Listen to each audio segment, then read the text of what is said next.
Welcome into WFUV Sports special trade deadline live show. Nick Guzman here alongside Evan Harkin and Ben Oppenheimer. The trade deadline is set for 6 p.m., a little under 2 hours until that. Been a lot of trades popping today. Trades yesterday that involve these tri-state area teams, Mets and the Yankees, and then all around baseball as the contenders get ready to move forward and make a push towards the playoffs, and selling teams try to look towards the future. But first off, Evan, how you doing today? Doing pretty good. I'm excited for this show, excited for today because I think it's one of the best times in baseball right around the trade deadline. You get stuff pouring in right around this time between 4 and 6 o'clock, but you really get to see what teams are actually going for it. There's some surprise teams that are going for it, teams you didn't think would be rebuilding that are adding 11 prospects and such. So it's a really cool time to see how the rest of the season is going to shape out and see all the cool moves your team's making, other teams are making, World Series contenders are making. So just an awesome time right now. Yeah, if you're a baseball fan, you're like a kid on Christmas morning right now in terms of all the news that's going on, all the exciting changes across the National and American League, and I'm excited to get right into it with you guys. And we don't often have this element on live shows where there's the very real possibility that a big trade happens while we're on the air here that we'll get to break down live for you guys. But right before we went on air, the New York Mets made a deal to acquire a starting pitcher. It's Paul Blackburn, the righty from the Oakland A's. He's made just 9 starts this year, missed some time with a foot injury earlier in the season, but has only made 1 start since he came back, and that was on July 26th, 5 innings, 4 runs. But the Mets needed a starter, and sort of the price of maybe the elite starting pitching, way too expensive for what the Mets wanted to do. But David Stearns moves the needle on this one and gets Blackburn into this Mets rotation. Yeah, like you're saying, I think it's a move to make the bottom of the rotation better more than like a Crochet, one of those big guys we know is going to cost so much to get into that top spot, which I do think the Mets need, especially with Senga going out. I think you need a big dog up there. But I really like this move because the Mets really don't want Tyler McGill and David Peterson have to throw Jose Butto back in there. They want a secured 5 starters. So I think that's a very respectable move to go get Blackburn. He hasn't been great. Like we're saying, he's an end of the rotation kind of guy, let up 4 runs. You know, you look at his runs let up. It's been a while since he's pitched also 4-7, 6-4. So, I mean, not a great pitcher, but a guy you know you can put into the end of the rotation and should be better than these guys you're sending up and down from Syracuse all the time, like McGill and Peterson.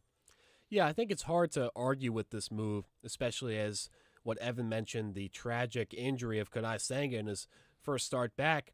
The rotation is a bit thin right now, and they've kind of shored up some support at the bottom end there with Paul Blackburn. And really, I think it's obviously not the flashy move that fans were hoping for. It's not the equivalent of getting Tanner Scott, a reliever at the deadline, which, hey, could still happen, but most likely not.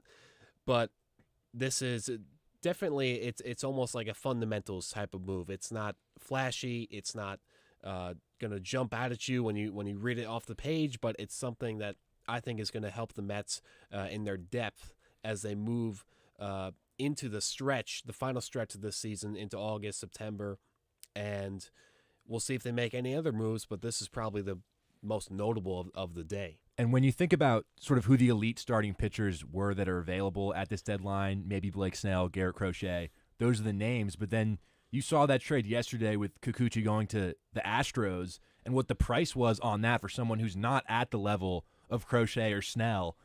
He was expensive, and the Blue Jays got a haul for him. Yeah. So when you consider Kikuchi going for that price, I think that probably wiped away any hopes that the Mets would have today of maybe moving for an elite starter. Not that they were necessarily in the market for one in the first place. But I think what you said, Evan, about Peterson and McGill, really just inconsistency at the bottom of this Mets rotation. Mm-hmm. Senga was supposed to come back and be the ace. That's not going to happen. Now you just kind of got to rely on pretty much a rotation of sort of middle-of-the-road guys. And I think depth and having more bodies is something that's going to definitely help that down the stretch. Yeah, if you're going to have a rotation of middle-of-the-road guys, you need to have 5 of them. You Yes. can't have 3 or 4 and have Yeah. some guys, your relievers, making starters and all that. So I also like that the Mets didn't go and throw out all their prospects to go get a guy like Crochet, to go get just one starting pitcher, because they have really good prospects. They have a lot of young talent that's already playing well in the MLB, Alvarez, Vientos. So I think that the guys they have down there, the big names, should stay. This season isn't the only season. Next season, some of those guys can come up. It's not really worth throwing the book, I don't think. So I really like going out and getting Jesse Winker as well, a guy you didn't have to throw out all your prospects to go get, and then getting Paul Blackburn to make that lineup a little bit better. I would like to see maybe another starter, though. I feel like the job isn't really finished in terms of the pitching department for the Mets. I mean, you saw Ryan Stanek. He didn't even pitch too well the other day. No, 2 home runs in that first inning. He's the type of reliever they needed, but I think the Mets don't need offense anymore. It's a very good offense, but if they need anything, it's definitely still starting pitching. If you're getting into that playoffs, who are you going to start game one? Who's Quintana, Severino? Well, Senga could be healthy by the postseason. Right. It's a big if, though. I wouldn't bank on it, right? I would. I think it's just it's a strain that is going to improve over time. But think about how long it's going to take him to potentially ramp back up to major league level. There's not that much. There's only 2 months left in the season towards the postseason. It's kind of flown by here, but we're almost in August. Yeah. When you think about it from that perspective. Yeah. I think maybe one more reliever. I look at this Mets bullpen, and I'm still not very impressed by it. It's almost always a heart attack in the late innings of games, and I'd be interesting to see kind of what they decide to do with Jose Butto sort of down the stretch. If they want to maybe move him into the rotation, I think maybe requiring Blackburn here maybe tells you that they're going to keep him in that long relief role. But there's definitely options, but none of the options are necessarily sparkling for this Mets rotation. But offensively, the trade they made a few days ago was to acquire Jesse Winker from the Washington Nationals, adding another bat, a guy who can play different positions in the outfield, right field, left field. He started in right field last night, a position he hadn't played in a very long time. But he's a guy who sees a lot of pitches, works a lot of walks, and sort of just plant himself in the middle of this Mets lineup in right field with Marte out and Tyrone Taylor, who's played very well in right field, but a guy who's very streaky, very hot and cold. Winker just provides more stability to this Mets lineup. He does, and if the Mets lineup needed anything, which I like I said, I think it's a really good lineup as it was, it would be another lefty bat. The only lefty bats you really have are McNeil and Nimmo, and then you have Francisco Lindor hitting from both sides. But it is very righty heavy, so you needed a lefty in there. And like you said, hasn't been playing too much right field. Mendoza took him out very quick yesterday, a 5th or 6th inning. As soon as the Mets got the lead, he mentioned he thought it was time to just take him out, a guy who hasn't been out there much. It was kind of a game getting out of hand. But I think you need to kind of get him run out there if you're expecting him to play more. Tyrone Taylor kind of making it a problem playing, so I don't think people expected him to play well enough to compete with Jesse Winker, but he really has been. But like we were saying earlier, Nick, that's a good problem to have if you're debating playing 2 players because they're both just as good. That's a pretty good issue to have if you're the Mets. So like we're saying, pretty good job by the Mets up to this point in the trade deadline. Yeah, well, in the 2022 season, in 136 games, or excuse me, the 2021 season, Winker batted just around 300 in 423 at-bats, had just south of a 400 on-base percentage, and he definitely was, batting 300, I know batting average isn't taken as seriously as it once was, but this is a guy who, a few years ago, could be really dangerous in the lineup. Now, I don't think that's what they're expecting him to be. They're not expecting him to necessarily be a J.D. Martinez or even an Alvarez or Lindor, obviously. But like I mentioned, with the pitching trade for Blackburn, this really just shores up the depth. And it also shows to me that the Mets were expected after their stretch in the past month and a half that they would be buyers at the deadline and that they would swing for the fences. And that's not really what appears to have happened. They've made some small moves that have helped them incrementally improve, but in ways that are important. And I think that's it's good that, as Evan mentioned, the Mets didn't give up the farm for a glamorous looking player who appeals when you read them on the front page. You know, Jazz Chisholm type of right? guy. A Jazz. Yeah. I mean, no offense to the Yankees, No. but we'll talk about that. But I think it's a good thing the Mets did not feel trigger happy and make that kind of trade. And I think they're doing all the right things, considered that they're still a bit banged up right now, too, particularly with Senga. And sometimes, I mean, Marte is still not on the field. So once this team is healthy with these additions, I think that solidifies the prediction that was said at the start of the year before they had their terrible start. Before that, it was predicted that the Mets would be potentially a few games above 500, be a wild card contending team. And that's exactly what I think they're going to be after all of these moves. After everyone gets healthy, they could be an 86, 87, 88 win team that has a solid offense, a pitching staff that's just good enough to keep their heads over the water. And that's what they sought to achieve at the deadline, and it seems to have worked for them. I mean, this was supposed to be an in-between year for the Mets. That was kind of the narrative going in all the way back in the spring. And it would have been unwise to sort of sell the house and commit to this season, considering, the way it's gone. And the Mets have looked like the best team in baseball at some points. They've looked like the worst team at other points. So with that inconsistency in mind, I think it's been a wise approach to the trade deadline so far for David Stearns. But also in New York, the Yankees have made some moves. Mark Leiter coming over from the Chicago Cubs. We got in the chat, Tucker Austin wants to know your thoughts on that one, Evan. A move that sort of solidifies the Yankees bullpen. And a guy, Leiter, who's not having the best year, but some of the peripherals on him look really good and could be promising. Yeah, he's also really hot. I think that might be another reason the Yankees went and got him. They needed a reliever. He's not a lefty, which is something I thought they were going to go after, a lefty specialist, which is kind of something they've been missing all season. But this guy hasn't given up a run in July, so he's been pretty hot so far. He's been pitching in July as well. He has 14 Ks and 0 walks in July, 7 innings pitched. So I think how hot he's been is a very good thing for the Yankees as well. And, I mean, like we said, the market's been crazy this year for starting pitchers. It's been a little less for relievers, but pitchers in general are very expensive right now. So there a lot of guys not even wanting to go near people like Crochet, near the big-name relievers out there, the Mason Millers, because it's so expensive. It's a seller's market. You get to go out there and make your own price if you're a seller. That's the good thing about being a bad team around the deadline. And I think the Yankees did a good job navigating the market to go get a guy that's hot right now that you can look at and say he's probably better than the price you're getting him at right now because he's been pitching so well lately. And then also Caleb Ferguson traded away just for cash considerations. So that's more news out of this Yankees bullpen. If you think about Leiter, and you look at his game log, since July 9th, that's 7 straight scoreless outings. So he has been hot recently, which definitely helps in terms of, you're getting a pitcher who maybe his stats don't look the greatest on paper, but what he's done recently could definitely be a big thing in this Yankees bullpen. But you mentioned again, Evan, sort of the more premier pitching sort of people that are available. Jack Flaherty is one of those names for the Tigers. Tucker also asked about that, if the Yankees potentially could be someone in for Jack Flaherty. It sounds great on paper to me, but I can't imagine what that price would be. Like we said, the price has been so high for every starting pitcher. I just got word from a Yankees expert, Lou Orlando, that Leiter's 13.1 K per 9 is the most in the Yankees bullpen. So you're also getting a guy that can come in and strike guys out when you need strikeouts, runners on bases, and situations. So another good thing for him. But I agree, Nick.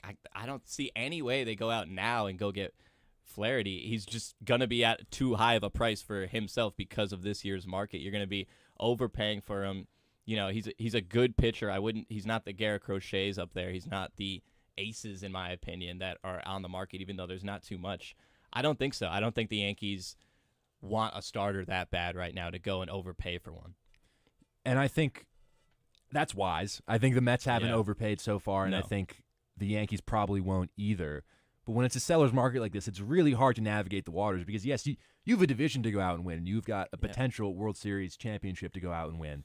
And it's hard to think about and reckon with just how much you're willing to spend for these players. The Yankees made another move a couple days ago, bringing in Jazz Chisholm from the Miami Marlins, a guy who always seems to be in the headlines, maybe statistically doesn't quite back it up, but a very good player, very versatile player, can play center field, has played shortstop before, and also the Yankees seem keen on him playing some third base. So, Ben, when you look at the Jazz Chisholm move, do you think he's a good fit for this Yankee team? He's already hit 2 home runs yesterday and has already made his mark on this team so far. Yeah, absolutely. And what you noted is his versatility. Right now, they have him mainly at third base, but he can also play pretty much the whole infield. Correct me if I'm wrong. And he has that defensive acumen in his resume. He's great on the field, and when you look at his ability to hit the ball, he's not quite as good as you would think that he is. Not trying to trash this trade, because I think it was generally a smart move, but his best season was in 2022, and that was with the Marlins. He batted .254, .325 on base percentage, .535 in slugging, and then .860 for OPS. And this is in looking at games. This is also in a shortened time period, but I would say that he's going to add some pop to this lineup, but he's also not going to be the superstar that people would think that looking from the MLB The Show cover that they think he might be. Some of the exaggerated comparisons of the Yankees are going to win the World Series now because they have Jazz Chisholm.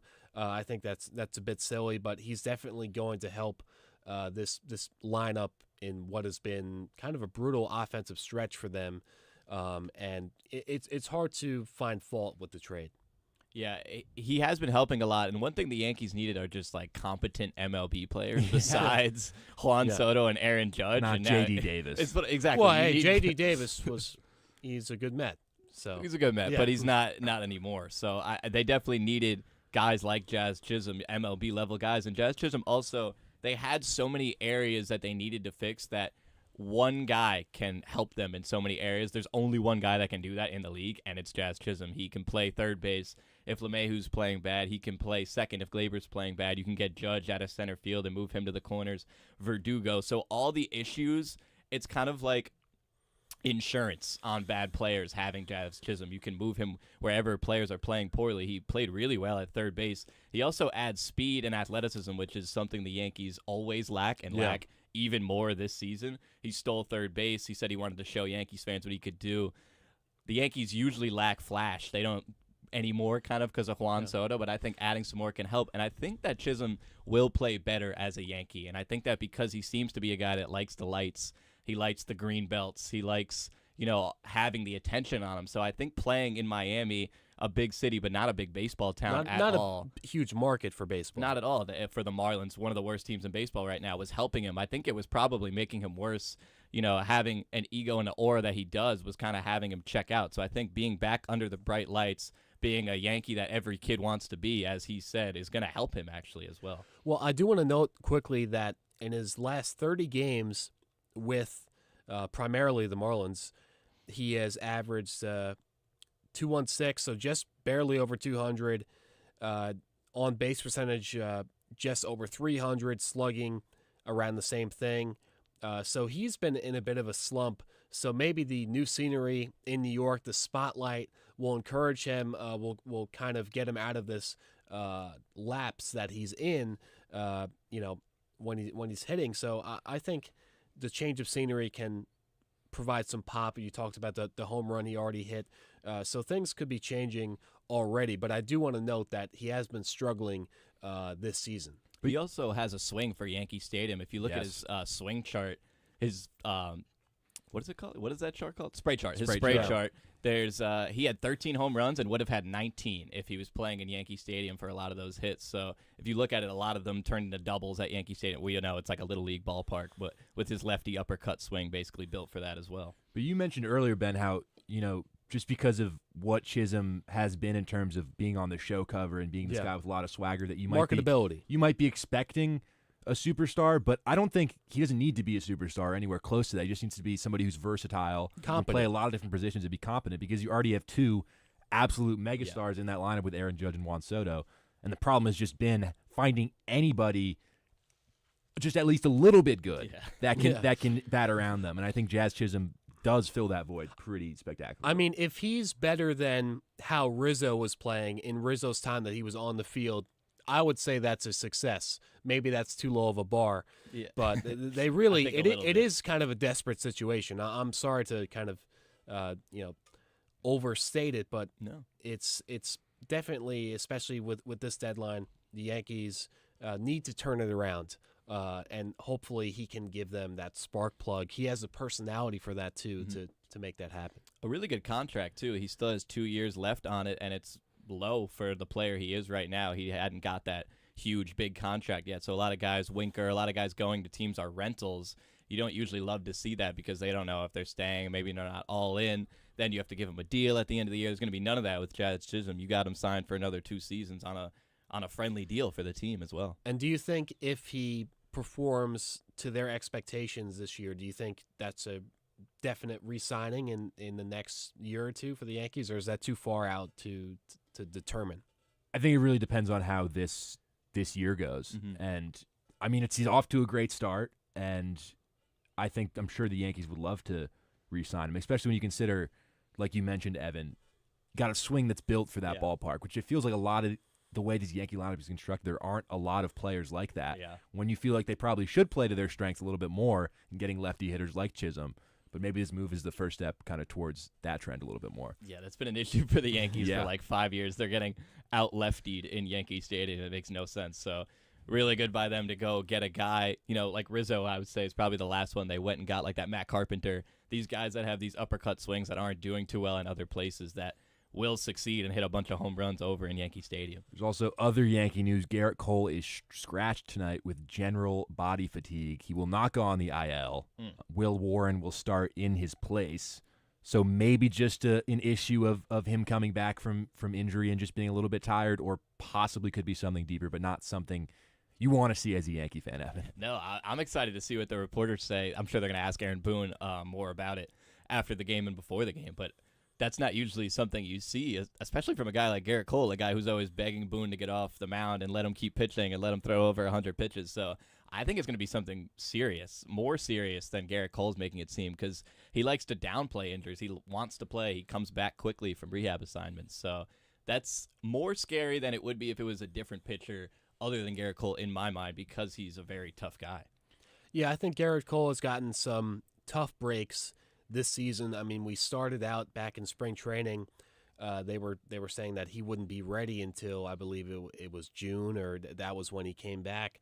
So he's had a lot of ups and downs with injuries this year, and I think that's unfortunately part of just what the trade is when you decide to become a pitcher. Is you can have seasons where you lose a whole season due to being in and out and due to injuries. Look at Kadai Senga, only his second year in the majors, and he's been going through it. So I think that obviously a healthy Garrett Cole is an extreme benefit for the Yankees, but they just have to. I think they also have to treat him very delicately, because come playoffs, come the postseason, if there's a healthy Garrett Cole on the mound that's not injury riddled or banged up from the season, that's really going to help them win games and potentially make a deep playoff run. But if he is still banged up into late September, October, then I think all bets are off for how far they can go. So he's an essential part of this team. You could even say he's more essential than Aaron Judge and Juan Soto, not in that he's better, but that he's more important for the part of the team that's doesn't have much support. I mean, you could say the Mets and the Yankees are similar in that now their pitching is, for both teams, a bit on the weaker side. I mean, the Yankees had a great start to their pitching staff. The first best in the first few months of the season, and that's really, really cooled off. So I think it's important for him to remain the anchor and the ace of this staff, and to do that, you have to keep him healthy. So you have to be cautious, and that's the way I would proceed if I'm Brian Cashman, if I'm Aaron Boone. Yeah, I agree. It's a big difference sending out Marcus Stroman to go pitch the first game of a playoffs than Garrett Cole. Even though Stroman's very reliable, he's a 2 or 3 in the playoffs. He's not your ace. We do have a trade to report. Tanner Scott reportedly going to the San Diego Padres, probably one of the best relievers in baseball this season. Wow. A 1.18 ERA. Whenever I've seen him pitch against the Mets, he's pretty much blown him away. That game's over in Miami once it goes to the 9th inning. So Tanner Scott to the Padres, bolsters up that bullpen as they attempt to make a wild card run here. Interesting. Ben, you were talking about you wanted him to be a Met. Yeah. That kind of stinks for you guys, There it I goes. guess. But the Padres, very interesting. That's really to make a push for the wild card because they're not really sitting up in there around there too much right now. I'm going to be interested to see what the return is for Scott. How much would it have cost for a team like the Mets to go after an elite level reliever like that, as opposed to sort of what they've done so far in plugging the holes with guys like Phil Maton or Ryan Stanek. I'm surprised that the Padres went out to get such a win-now guy like that, a guy that they probably had to give up a lot to go and get. Tanner Scott, easily a shutdown closer, one of the better back-end relievers in the game, later on in the game. Very surprised that the Padres went out and got him. I think that's my biggest takeaway from this, is that a team trying to make a push for the wild card and went out and got such a big, expensive piece like that. And also, to bring this sort of back towards the Mets, Andrew Chafin also just got dealt, reportedly, a lefty arm. So when you think about this Mets bullpen, and a lefty is probably a need, because that was supposed to be Jake Diekman, but Jake Diekman is not here anymore, and when he was here, it wasn't all that fun. But for a Mets team that probably needs a lefty arm in that bullpen, there's not that many lefties, or there's no premier lefties left on the market after this.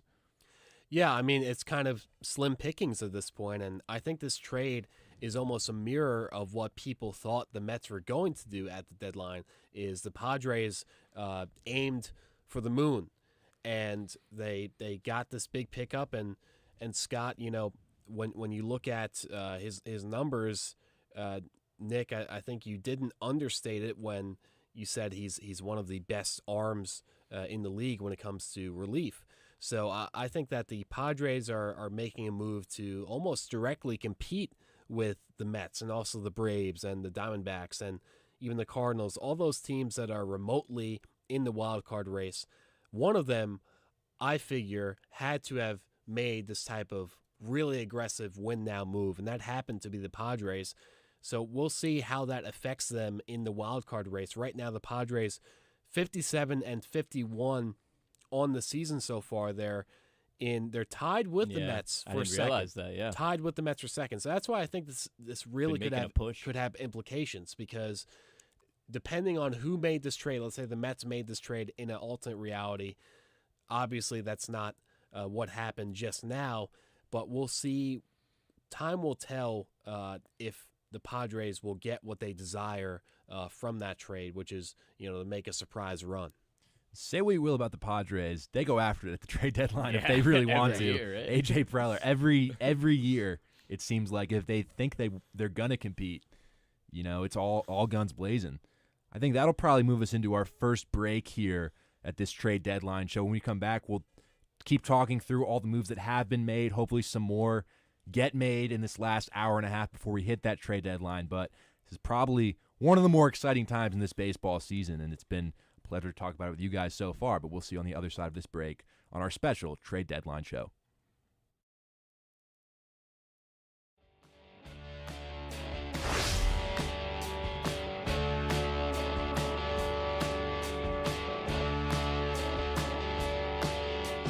Brian Gregor here, joined with Michael Calamari and Andrew Galata, three of your hosts for Nosebleeds, WFUV's only baseball podcast. Tune in every week as we recap the latest from the Bronx and Queens, as well as news from around the MLB.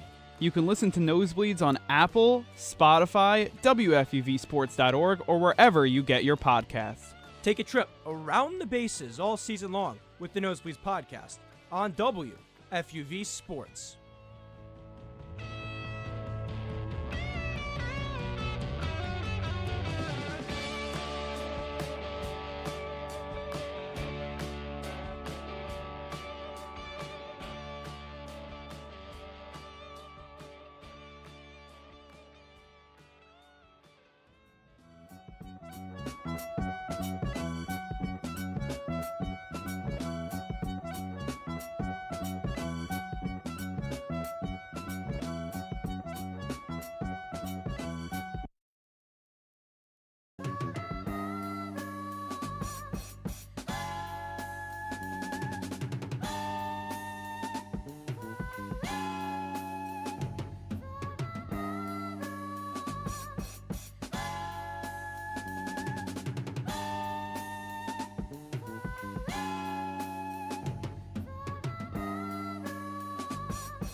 Welcome back to this live trade deadline show here on WFUV Sports. Nick Guzman alongside Ben Oppenheimer, Evan Harkin, and now Grace McCarron joining us in the studio.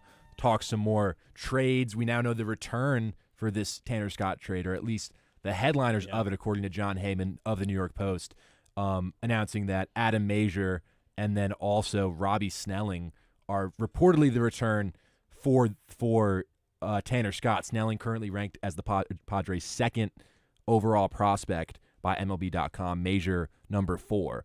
So you talk about the price of Tanner Scott. Well, it's your second and your fourth best prospect, so that is expensive. Wow. That is a lot more than I thought it was going to be. That just shows you what the market is right now. Even for relievers, we were saying that the starters have a crazy market and the relievers kind of shouldn't because there's so many. But as you can see, the really good ones like Tanner Scott, who has a 1.18 ERA right now at just an over 1 whip, which is insane. He's very good. But for the Padres, who already have a good bullpen, that's not one of their weaknesses. It's one of their strengths is their bullpen already. To go sacrifice the farm system for, a really good closer, a guy you can put out there in the ninth and say the game's over. It still doesn't make too much sense to me. I feel like it was a bad decision for them in the long run. Yeah, I think it shows that when you look at what the Mets could have given up, it's honestly, it's not worth it. You look at who the Mets have in their farm system right now: Jet Williams, Drew Gilbert, Ryan Clifford. It would have been one of those if they wanted. So Acuna, I don't think, Acuna as well. I don't think that would have been worth the return. So I think the Mets almost dodged a bullet in that, because keeping a farm system is, I think, one of the most essential ways to build and also rebuild, of course, but to healthily construct a roster without trying to buy the whole free agent system. I think keeping the farm system is the smart way to go, and I think the Padres, even though they got the gift right now, I think they're going to end up paying for it in the long run. Yeah, you mentioned it, Evan. Like, the strength of this bullpen the Padres have now is so unbelievable. Robert Suarez, Jason Adam, who they just got the other day, Jeremiah Estrada, Adrian Morjon, and Tanner Scott. And this team is also, they're not that great, but, when you think about the playoffs, the bullpen is going to be so crucial. So if they are, I believe they are in wild card position right now. Yeah. If they can... Tied with the Mets. Yeah, if they can make a bit of a run, that is going to be huge for them. That's, is the team going to make a run? We don't know, but that would be huge. And I guess in defense of the Padres, Snelling is a guy who's only 20 years old pitching in Double-A.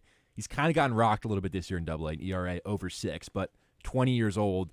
His numbers all before that last year in A-ball were pretty much immaculate. So you'd expect a guy like him to right the ship. Majors pitched a little bit in the bigs this year and was pretty terrible, so he's back down in AAA, but was good in Double-A last year. So the price was super high, but I think when you now look at these Padres, compare them to the Mets, where the Mets' probably biggest weakness is in their bullpen, the Padres' biggest strength is now late in games and closing them out. So it'll be interesting to see down this stretch run sort of which philosophy kind of comes to fruition. And I think the obvious choice is the team with a good bullpen that doesn't blow leads late is probably going to be the team that has the best chance to get into that wild card spot.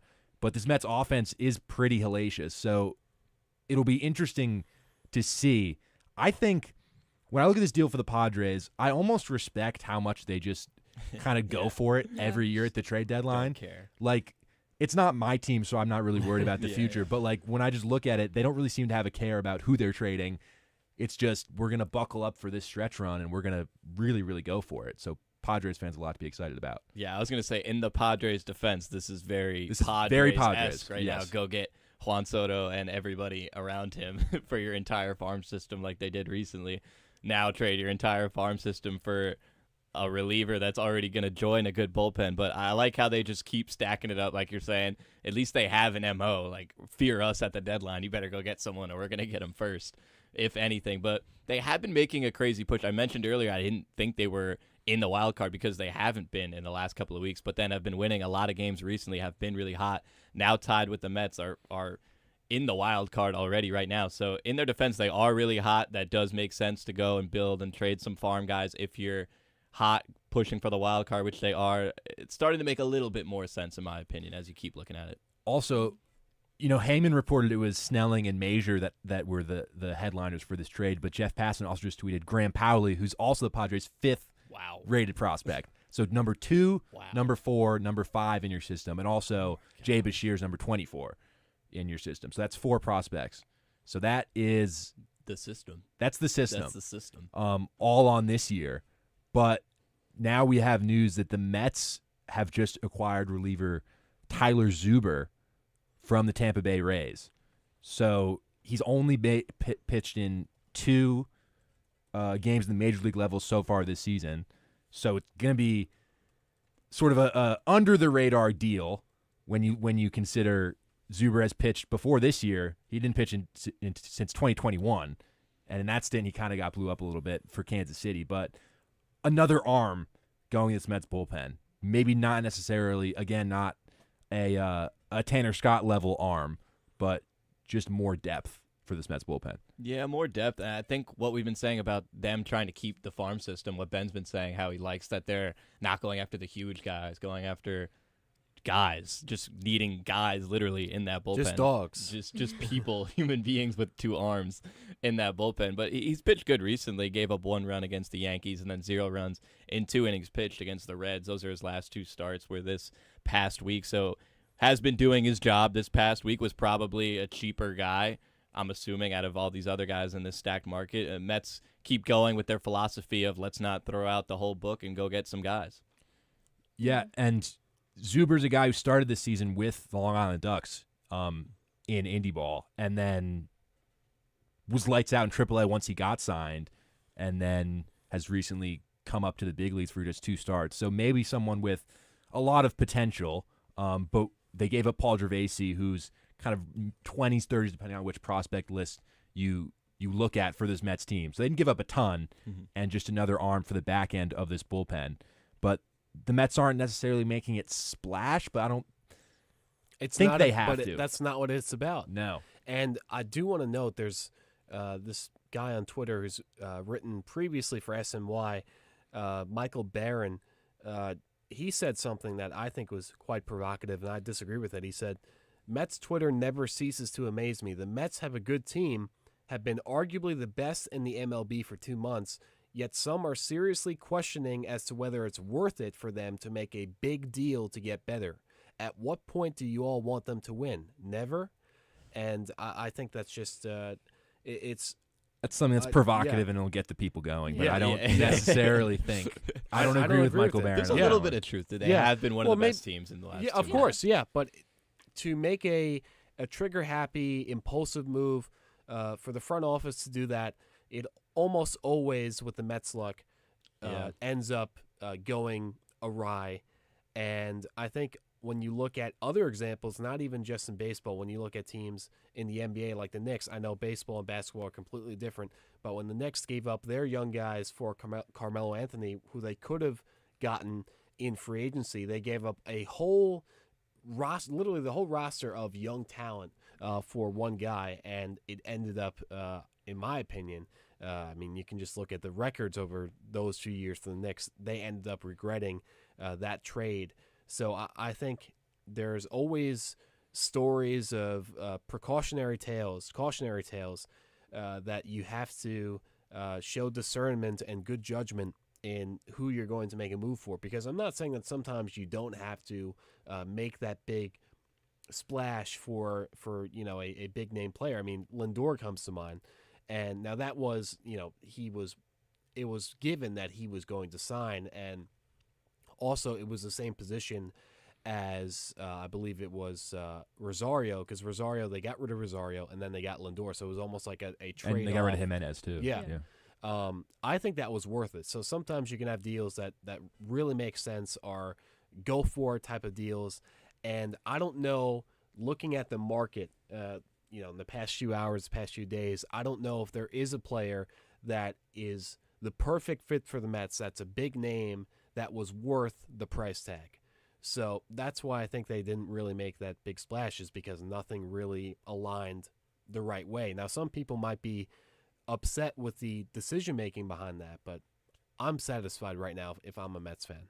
I also it's such a weird year for the Mets because this was not where they thought they were going to be. They said we're going to try and contend in 2025, and now they are in legitimate contention right now, and they said we're going to try and have a modest deadline, and I think they're doing a good job of that. They're getting bullpen arms, which they need. They've had injuries. As we know, Brooks Raley's been out for quite some time. I mean, Drew Smith as well. They just DFA'd Jake Diekman I believe that was yesterday.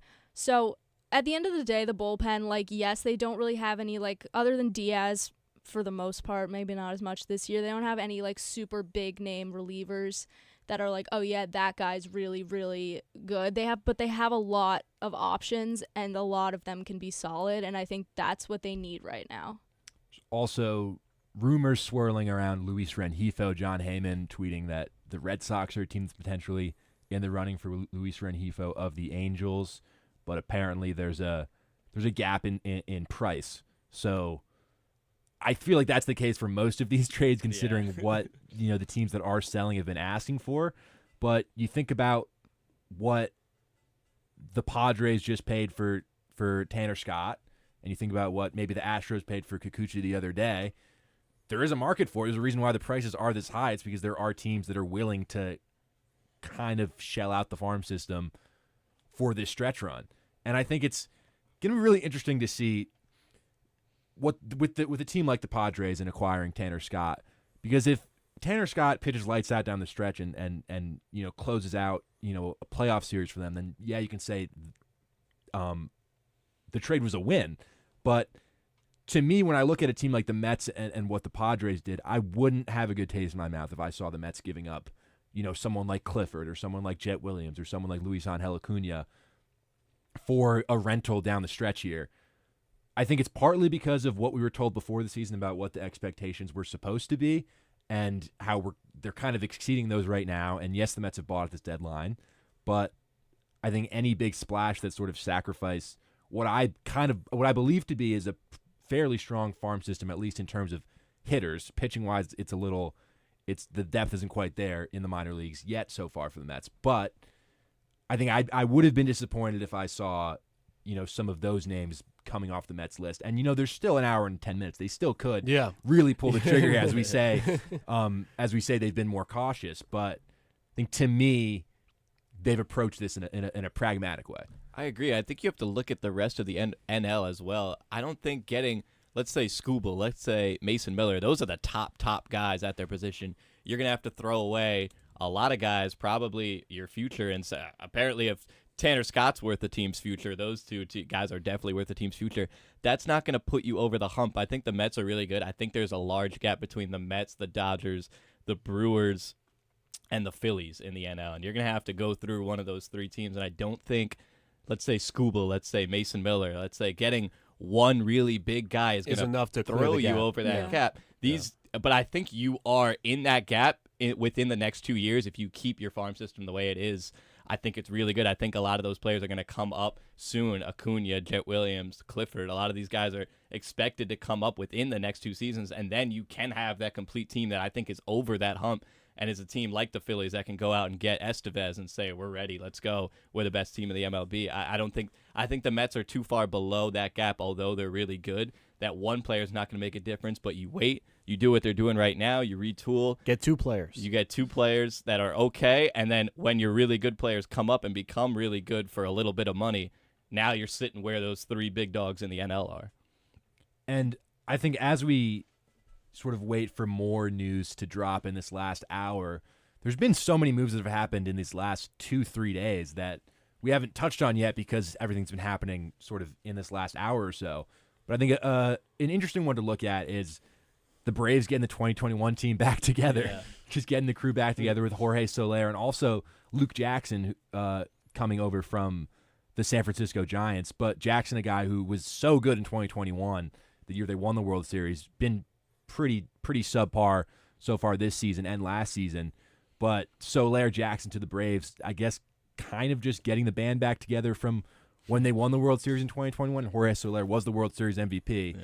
And you think about the deadline moves they made that year, whether it was Soler or Jock Peterson or whoever it was coming in and just really giving that team a launch pad, because these Braves teams that we've seen the last 2 years winning 100-plus games and being the best teams in baseball, 2021 was not the case for that. They were a team that had less than 90 wins and kind of snuck into the playoffs and went all the way because of these acquisitions. So I think getting someone like Soler, who hasn't had some of the quite the same season that he's had previously in his career, but this is a Braves team that, starting pitching-wise, pretty good. Yeah. When you think about Chris Sale and some of the other guys they have in there, it's just the injuries to the lineup and also the guys in the lineup, like, say, a Matt Olson, Austin Riley, guys who you were expecting to have 900 OPSs and driving in runs and being super productive, haven't been. So maybe Soler is a guy that provides a spark like that for the Braves. Yeah, I totally agree. Everyone in that lineup has been – slumping's not even the word because we're so deep into the season. They've been bad this season except for Ozuna.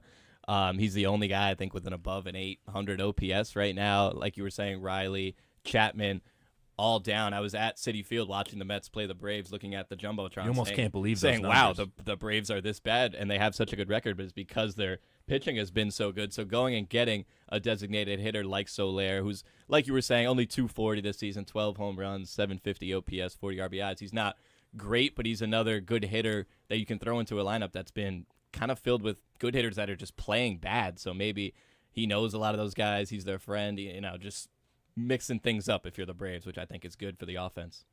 Yeah, I think it's kind of stark how the Braves had, correct me if I'm wrong, a 10-game lead over the Mets in the wild card race, and now it's very close. It's not even a game. It's 0.5, and I think they're trying to recreate the recipe from their World Series winning year, which is, I would say, why not? I mean, just kind of throw anything at the wall and see what sticks. I think that's what they're trying to do. And as you noted, the lineup has been really underperforming, except with the exception of Ozuna. And I think they're trying to get some pop in a similar way to what the Yankees have been trying to do at this deadline. Is just try to get the lineup going again. Yeah. Get guys to hit the ball more. And get ahead in their respective races within their divisions. So I think what the Braves are doing, the moves they've made, I think it's hard to criticize them. I think trying to recreate the formula from only 3 seasons ago is not that unheard of, and it happens a lot in the MLB. It happens a lot in sports in general, where guys will leave a championship-winning roster, and then they'll eventually come back within a few years, either through a trade or through a free agency signing. So I think the Braves are trying to kind of correct the course and get out of the slump that has plagued them. Even though you say slump, but they're still 7 games above 500. So it's a slump by the Braves' terms. They're still absolutely in the race. They're just not what they expected to be right now, and I think that this maybe can help them ignite that spark plug once again. I also think there's definitely something to be said for like camaraderie in a team. Like, as we said, Jorge Soler just won the World Series MVP 3 seasons ago. A lot of those guys are still on the team and they know him. Like, if he can be any shred of what he has been for the Braves, that would be really excellent for that struggling offense. And like, I don't know. I feel like it might help the clubhouse vibes a little bit. Like, if they have been struggling. I mean, they're 3-7 in their last 10. It's not very good, obviously. If that could spark them a little, like, vibes-wise and offense-wise, I mean, they are in a bit of a wild card race right now with the Mets. Can't believe I'm saying that. But, like, it's, I don't know. I'm kind of like, why not on it, Like, there's not really, I feel like the upside is high with Jorge Soler.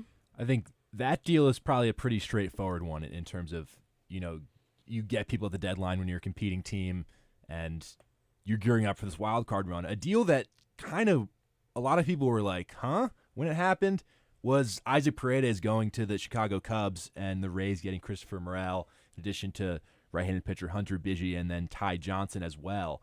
But Paredes is a guy who's had a really, really solid season so far, and Morel has struggled a lot, but it's a team where it seems like the Cubs are getting Paredes, and he's a guy under team control for a few more years, so you're looking towards the future. The Cubs not competing this season, but I think Paredes was a guy who's maybe linked to teams that potentially are going to be pushing for a playoff spot this year.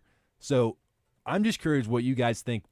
Both are the sort of what are the Cubs thinking in getting this deal and kind of giving up on Morel, a guy who looked like somebody who would be a key part of this Cubs infield in the future. This season, he struggled a lot. He's batting under 200, but he's shown flashes in the past of being a guy that could be a real. I mean, last season he had an OPS over 800. Defensively, he doesn't really have a position. He doesn't quite have a defensive home, so to say. He can play kind of all over the place. But I think we'll start from the Cubs' perspective, and Evan, I'll go to you. But what do you think sort of the Cubs are thinking in making this deal? It's such a weird It's trade. a weird trade. I was in the press box on Sunday afternoon when it happened, and everyone was kind of just like, huh? I just quickly went to look at their ages, and they're the same age. They're both 25. Yeah. I was like, is one a little bit older? Is that what the reasoning is? You're trying to gear up? No, they're both 25. They're both third basemen. Morel hits a little better for power. He's got some more home runs, some more RBIs. Paredes is a better contact hitter, better average, less home runs and RBIs. I suppose that could be it if you're looking for balance in the lineup, trading a contact hitter for a power bat, getting that in the lineup. It's very like it's like the Spider-Man meme where they're pointing at each other to like the exact same player almost. It's like trading one guy for the guy the same age. I really don't know what the reasoning is behind it. That's the only thing I can think of, looking for different type of hitter, a contact hitter instead of a power guy. It does feel like a typical Rays trade a little bit, where you kind of are scratching your head, but you feel like there's something that they see in Morel's game that they could possibly fix. But, it's something with the Tampa Bay Rays where they kind of they make moves like this and they fix players, but then they move them again in a couple years, and it's kind of like, what's the end goal when you're thinking about the Tampa Bay Rays? Obviously, they see something, Christopher Morel, that they think they can fix. I mean, he had 2 solid offensive seasons in his last 2 years, but this year kind of fallen off a cliff production-wise. But obviously there's something there that they think, can help them be competitive in the future. But I think for both teams, maybe it's just the Cubs think for Morel, it's just a sort of a change of scenery was needed, and they can get somebody like Paredes in and kind of both parties move on and are happy. But it's a trade where usually at the trade deadline, you got a buyer, you got a seller, and it's pretty clear cut. Yeah. I think both the Rays and the Cubs were going into this trade deadline as sellers, and they both bought and sold with this trade. I guess for the Cubs, I'm a little confused on the Cubs end for this. Like, obviously, Isaac Paredes is really a good player. He was an all-star this season. But looking at the NL Central standings right now, the Cubs are dead last, 11 games back. But the thing about the NL Central that I think is interesting and maybe played a part in this is that they're really, other than the Brewers, it's all very close together. Like the Cardinals, who are in second place, are 54 and 52, 7 games behind the Brewers, obviously. But, like, it's kind of maybe the Cubs are thinking if they can make a little bit of a run that they could sneak into the wild card. I don't know, but maybe that's the way of thinking with Isaac Paredes, maybe give this offense a little bit of a boost, but that's maybe the reasoning there, especially because the Brewers just lost Christian Yelich for the long run. So I don't know if teams are, same with the Reds kind of, which we might be able to get into a little bit, but those two teams we thought they would sell because they have not been impressive this year, but they're kind of not going for it, but they are making moves that are interesting. Yeah, and going back to that Tanner Scott trade that we've been talking about, John Heyman tweeted that the Dodgers were potentially another team that was in on Tanner Scott. Oh, so wow. maybe that's kind of what made the Padres pull the trigger with so much of their ammunition in their farm system. To kind of get ahead of their rivals. big brother. Yeah, their big brother. Yeah. I mean, that's certainly one way to put it. That the division is done in that NL West, but it could potentially be a playoff matchup. But for the Padres, just doing something that gets ahead of, I guess you could say, your big brother, Ben, although that is a little mean, but it's true. some other deals as we kind of work through kind of catching up what's happened over the last couple days. You look at someone like, when you look at Soler and you look at Jackson going to the Braves, you think this kind of reminds me of a couple years ago. And then you look at Ahmed Rosario going to the Dodgers, also reminds me of a couple years ago. Ahmed Rosario, now a Dodger as he was previously, but for LA, a team that, coming from Tampa Bay, just another versatile guy you can play both in the infield and also some center field for Rosario too. Yeah, you're getting a lot of contact there too. Batting .307, not a power hitter at all, 2 home runs, but that's what the Dodgers need. You need more guys on base. They have guys that can drive them in. Ohtani, Mookie Betts unfortunately getting hurt, but there's guys up and down that lineup that can drive in runs. Not a lot of guys in the MLB at all with an over 300 average, so definitely not on the Dodgers, but a really good piece for a team that's one of the top 3 teams in the MLB, top 5 team in the MLB. So just adding another piece for the Dodgers, I like it for them. Yeah, I think from experience, I think Rosario is has a lot of, I won't say potential. I mean, he's kind of living up to what he was supposed to be with the Mets. It's what they dreamed of his potential being. I mean, I think anyone batting over 300 in a worthy amount of at bats is definitely a key asset to any team. So as you noted, Evan, not really much power at all, but that's not what he's trying to do. That's not what his role is, and I think he fits the Dodgers perfectly in this new trade. I mean, just to provide some more offense, and in the past month he's been overperforming, or past 15 games especially, batting 353, so really hitting the ball, and also in addition to that, 18 hits, just over 450 slugging percentage, and on base percentage just around 370. So he definitely is going to help the Dodgers on the offensive side, which they've already been decent at, but he's definitely going to give them some pop. So I think he'll be a great fit with them.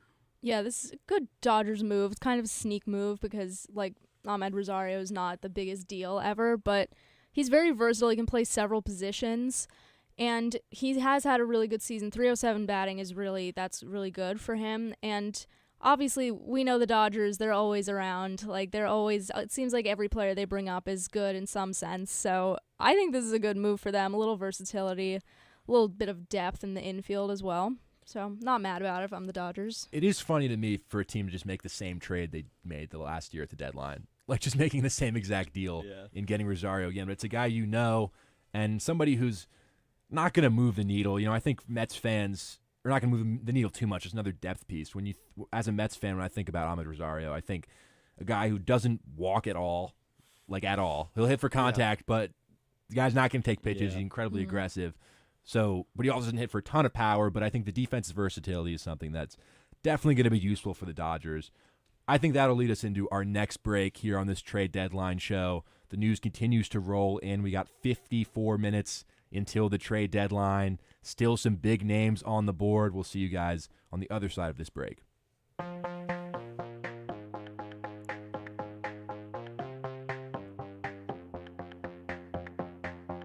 Hey everyone, Brian Raybacks here, one of your New York Yankees beat reporters for WFUV Sports. Along with Lou Orlando and Will Talent, we've got you covered for live game coverage, post-game analysis, season updates, and just about everything you need to know about the Bronx Bombers. You can follow me on Twitter at Brian Raybacks and subscribe to our YouTube channel for special Yankee feature reports all season long.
Welcome back to this special trade deadline live show here on WFUV Sports. Nick Guzman, Evan Harkin, Grace McCarron, Ben Oppenheimer subbing out here for Lou Orlando. What's up, guys? The boss man is in the building, and as the trades continue to roll in, we've got about 52 minutes until the trade deadline. There's always some deals that happen right at the end and that maybe don't get announced until a couple minutes after. But I think a trade that we should start with here, a trade that I think since other things have happened, maybe looks a little bit better for the Phillies. Getting Carlos Estevez from the Angels, a really premier closer, bolstering up the back end of that bullpen. They gave up 2 pitching prospects, George Klassen, who would have been the number 7 prospect in the Philly system, and also someone who would have been the number 12 prospect. So when you think about what maybe the Padres just gave up for Tanner Scott, that looks like a pretty good deal, getting Estevez to really solidify your bullpen for the postseason. Yeah, Phillies Twitter is so happy right now. I'm scrolling up and down it, and they're all saying the exact same thing. It stinks that we look like we're done making moves, but this is awesome because now the Phillies move looks really good, and that's what you get when you make them the move first. The Phillies were kind of the first ones on it, the first ones to make a big splash at the deadline, go and get Estevez, one of the best closers in the league, 2.3 ERA, 20 saves. That's tied for 8th in the league on a bad team. He was on the Angels. There's not a lot of opportunity for saves over there. There will be on the Phillies, but go ahead and getting a guy when you are probably the front runner to win the World Series right now, definitely a top 3 team in the league up and down, and just adding a guy that can solidify a game you're supposed to win. Doing it at a price that now looks low, did a great job of going and doing stuff first so that the market can decide after your move. Just a great job by the Phillies, in my opinion. I just think it's so interesting when you look at the price that lefty relievers have gone for this entire deadline. I think A.J. Puck kind of said it right away when he got traded.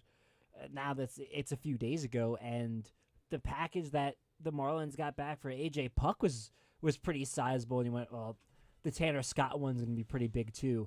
And so when you look at Estevez, who I think is probably the number 2 lefty arm out there, besides probably right below Tanner Scott. He is a righty. Right. Yeah. But you look at the prices that relievers are going for, and it's like if you can get a bona fide closer without having to pay the lefty tax, then I think you're still in a good. I think you're still in a good spot. And for a Phillies team that is going to need bullpen success, like don't underrate how important bullpens are to winning World Series. Like I know the Texas Rangers did not have an elite bullpen during the regular season, but they all got hot during the postseason in that run, and they traded for Aroldis Chapman, and that ended up paying dividends for them. And I think you can go through all the World Series teams, even going back to Aroldis Chapman when he got dealt to the Cubs with that big deal. Like bullpens do win you World Series, and you need a closer that you can trust every 2-3 days. Yeah, it's definitely this is the Phillies' year. And this is a move that's reminiscent of that. There's no control after this season for Carlos Estevez, but this is the year for the Phillies. They are, I think, right now the front runner to win the World Series. The way they've been playing, they have cooled off a little bit in their last 10, but those stretches happen. And I think Carlos Estevez, as you were saying, Lou, there's no telling what situations you will be in the playoffs that the bullpen can help you with. You never know what's going to happen, and to have someone who has been as consistently good as Carlos Estevez, it's not going to hurt the Phillies at all. And listen, every aspect of the Phillies looks to be pretty solid right now, and this just helps their bullpen a ton. And I think, John Heyman just tweeted the Red Sox are still looking to add a lefty reliever. So is every other team right now. Number 1, who? And then number 2, so is every team that's trying to compete, for a playoff spot and for a World Series potentially this season. Lefty relievers obviously are at a premium, and the price has been set that you're going to have to probably sell an arm and a leg to get a good lefty reliever. And I think when I look at, taking this maybe back to the Mets bullpen and the situation there where they probably need a lefty in that bullpen, but can they pay for it right now? Are they willing to pay for it right now? It's just interesting to look at just where the market has been set at this trade deadline, where it's such a seller's market right now. And if you want who you want, you kind of just have to pony up and deal with it. And the Padres have done that. The Astros have done that. And it's really a matter of how much are you willing to wager how much of your future are you willing to wager to get something done? I wonder with the search for, obviously a lot of teams want lefty arms. There are so many elite lefty bats right now that to have someone that can neutralize a lefty, like the Yankees and the Mets, locally are looking for them. I think across the league you are. I wonder if there are going to be teams that are taking the route of, I think what the Yankees are doing, and we'll see if it pays off. I think it was a bold move for them to get rid of Caleb Ferguson. He hadn't been very good, but they don't have really many lefties to choose from. But a guy like Mark Leiter Jr., who is a righty, but I don't know if you'd say has reverse splits, but has really good splits against lefties. 200 batting average against, I think, a 532 OPS. The numbers against righties are just a little bit better.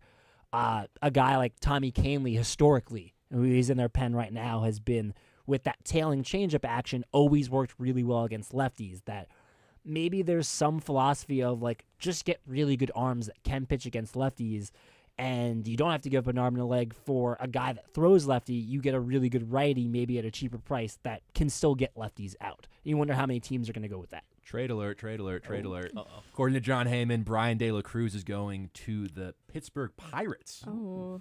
Interesting. The Pirates, a team that's outside of the bubble right now in that National League wildcard race, but they're close. They're close enough to be in a position to maybe get a playoff spot. There is a lot of traffic in that NL wildcard race. Right now, the Pirates are 2 games back of both the Mets and the Padres, who are tied for second and third. But Brian De La Cruz, according to John Heyman, going to the Pirates. So the Pirates, even though they're on the outside looking in, being a little bit aggressive here at the deadline. I love this. I think they should start to be buyers because the Pirates were sneaky fun last year. I know that they tailed off and they ended up being non-competitive down the stretch, but the Pirates showed you something last year that they maybe are a little bit ahead of schedule, and like the young talent that they had been honing in their system. Brian Hayes, O'Neal Cruz, like, are they without their flaws? No. But they had been really nice pieces in that lineup, and then to finally get help on the pitching side with Paul Skeens and to see some of those arms really start to develop, like, I like that the Pirates are going to be aggressive here because I still think that this National League is very winnable. Like, you look at the turnaround that the Mets made, like, do you expect the Pirates to go on a stretch where they're the best team in baseball for a month and a half? Probably not. But Did I still it for think about a week and a half or 2 weeks in the last. Recently, they've climbed their way back in. I think you can look at the landscape of baseball, and if you're Pittsburgh, you go, I think you can hang with Arizona. I think you should be able to hang with San Diego. Those teams are not teams that have been red hot the entire season. They clearly have their flaws.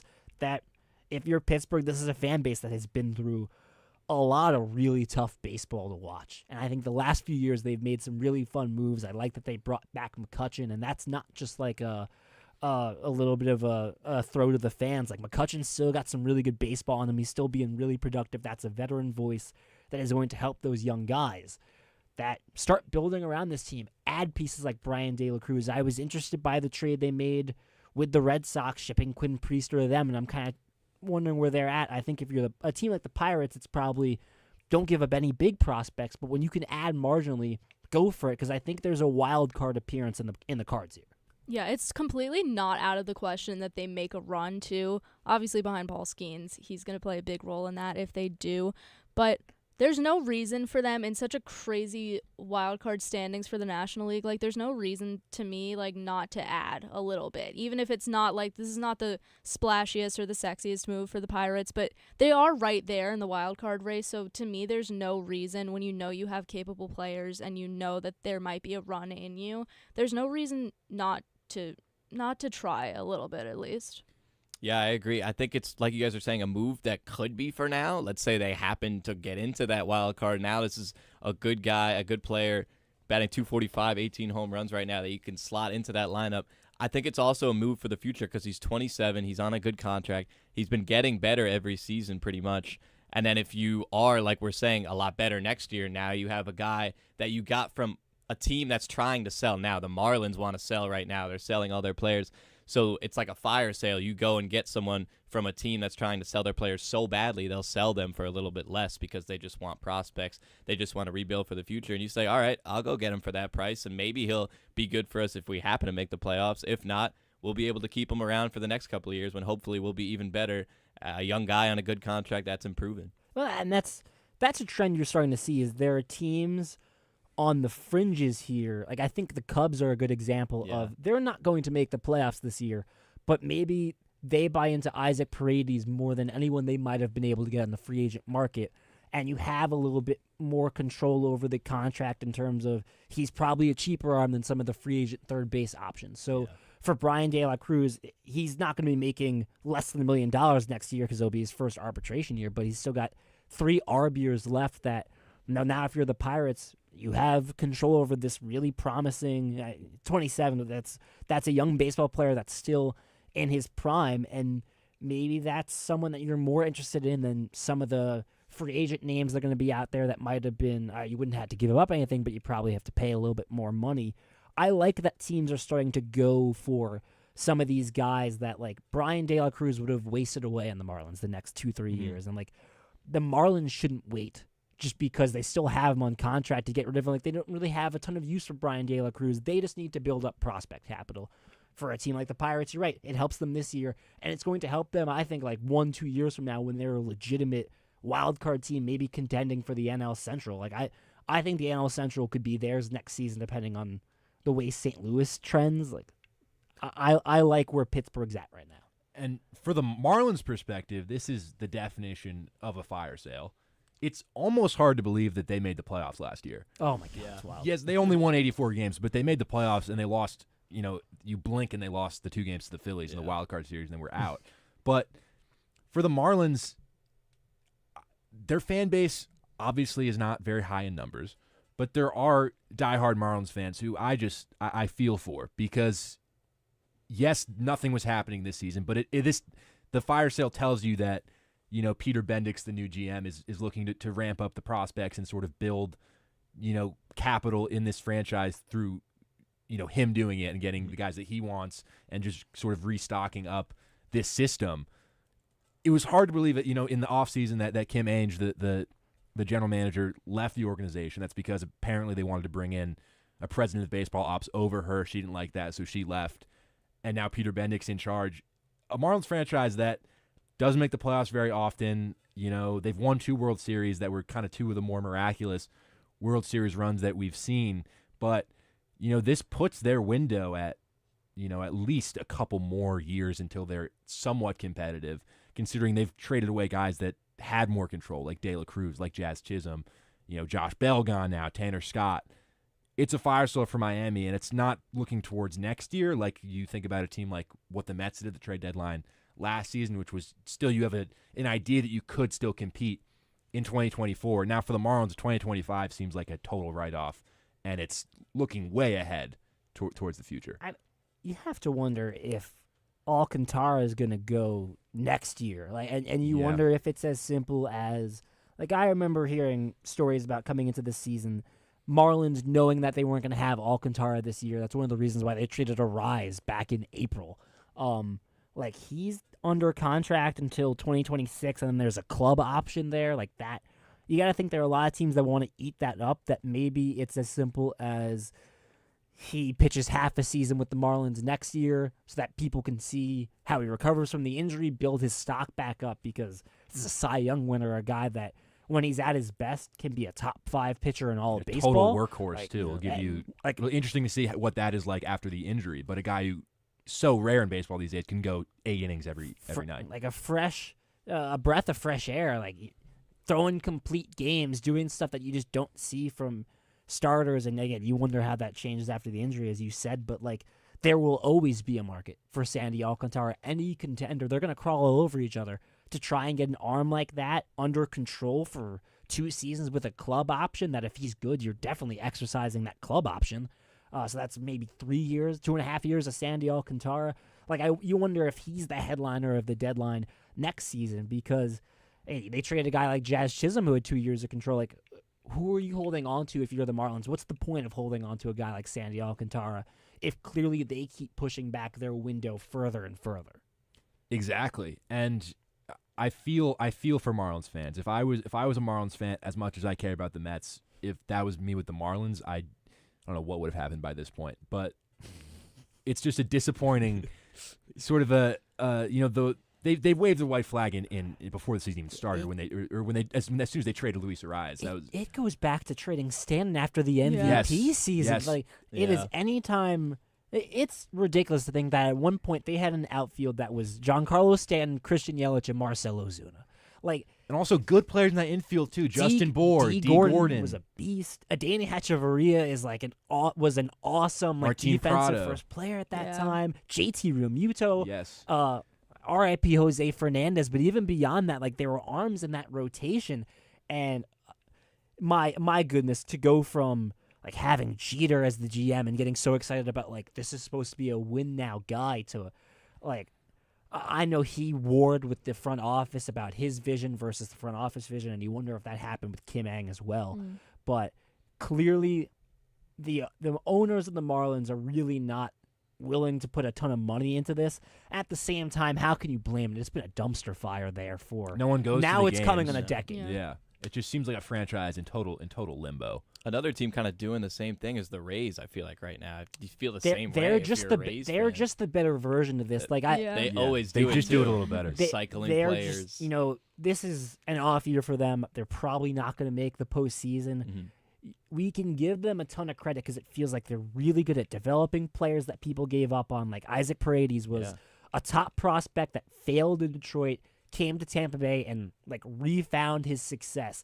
The success that they found with Tyler Glass now, Austin Meadows, Manuel Margot, Yandy Diaz, like all these great moves that they make. Like Yandy Diaz might get traded in 36 minutes. We have no idea. Does it all matter? Their development is awesome. Does it matter if you really never get anything out of it? And I know that's a tough thing to say about an organization that made the World Series and has had really solid playoff runs. But with the Rays, like again, they're just the Marlins, but better. They make the postseason. They stay good enough to make the postseason.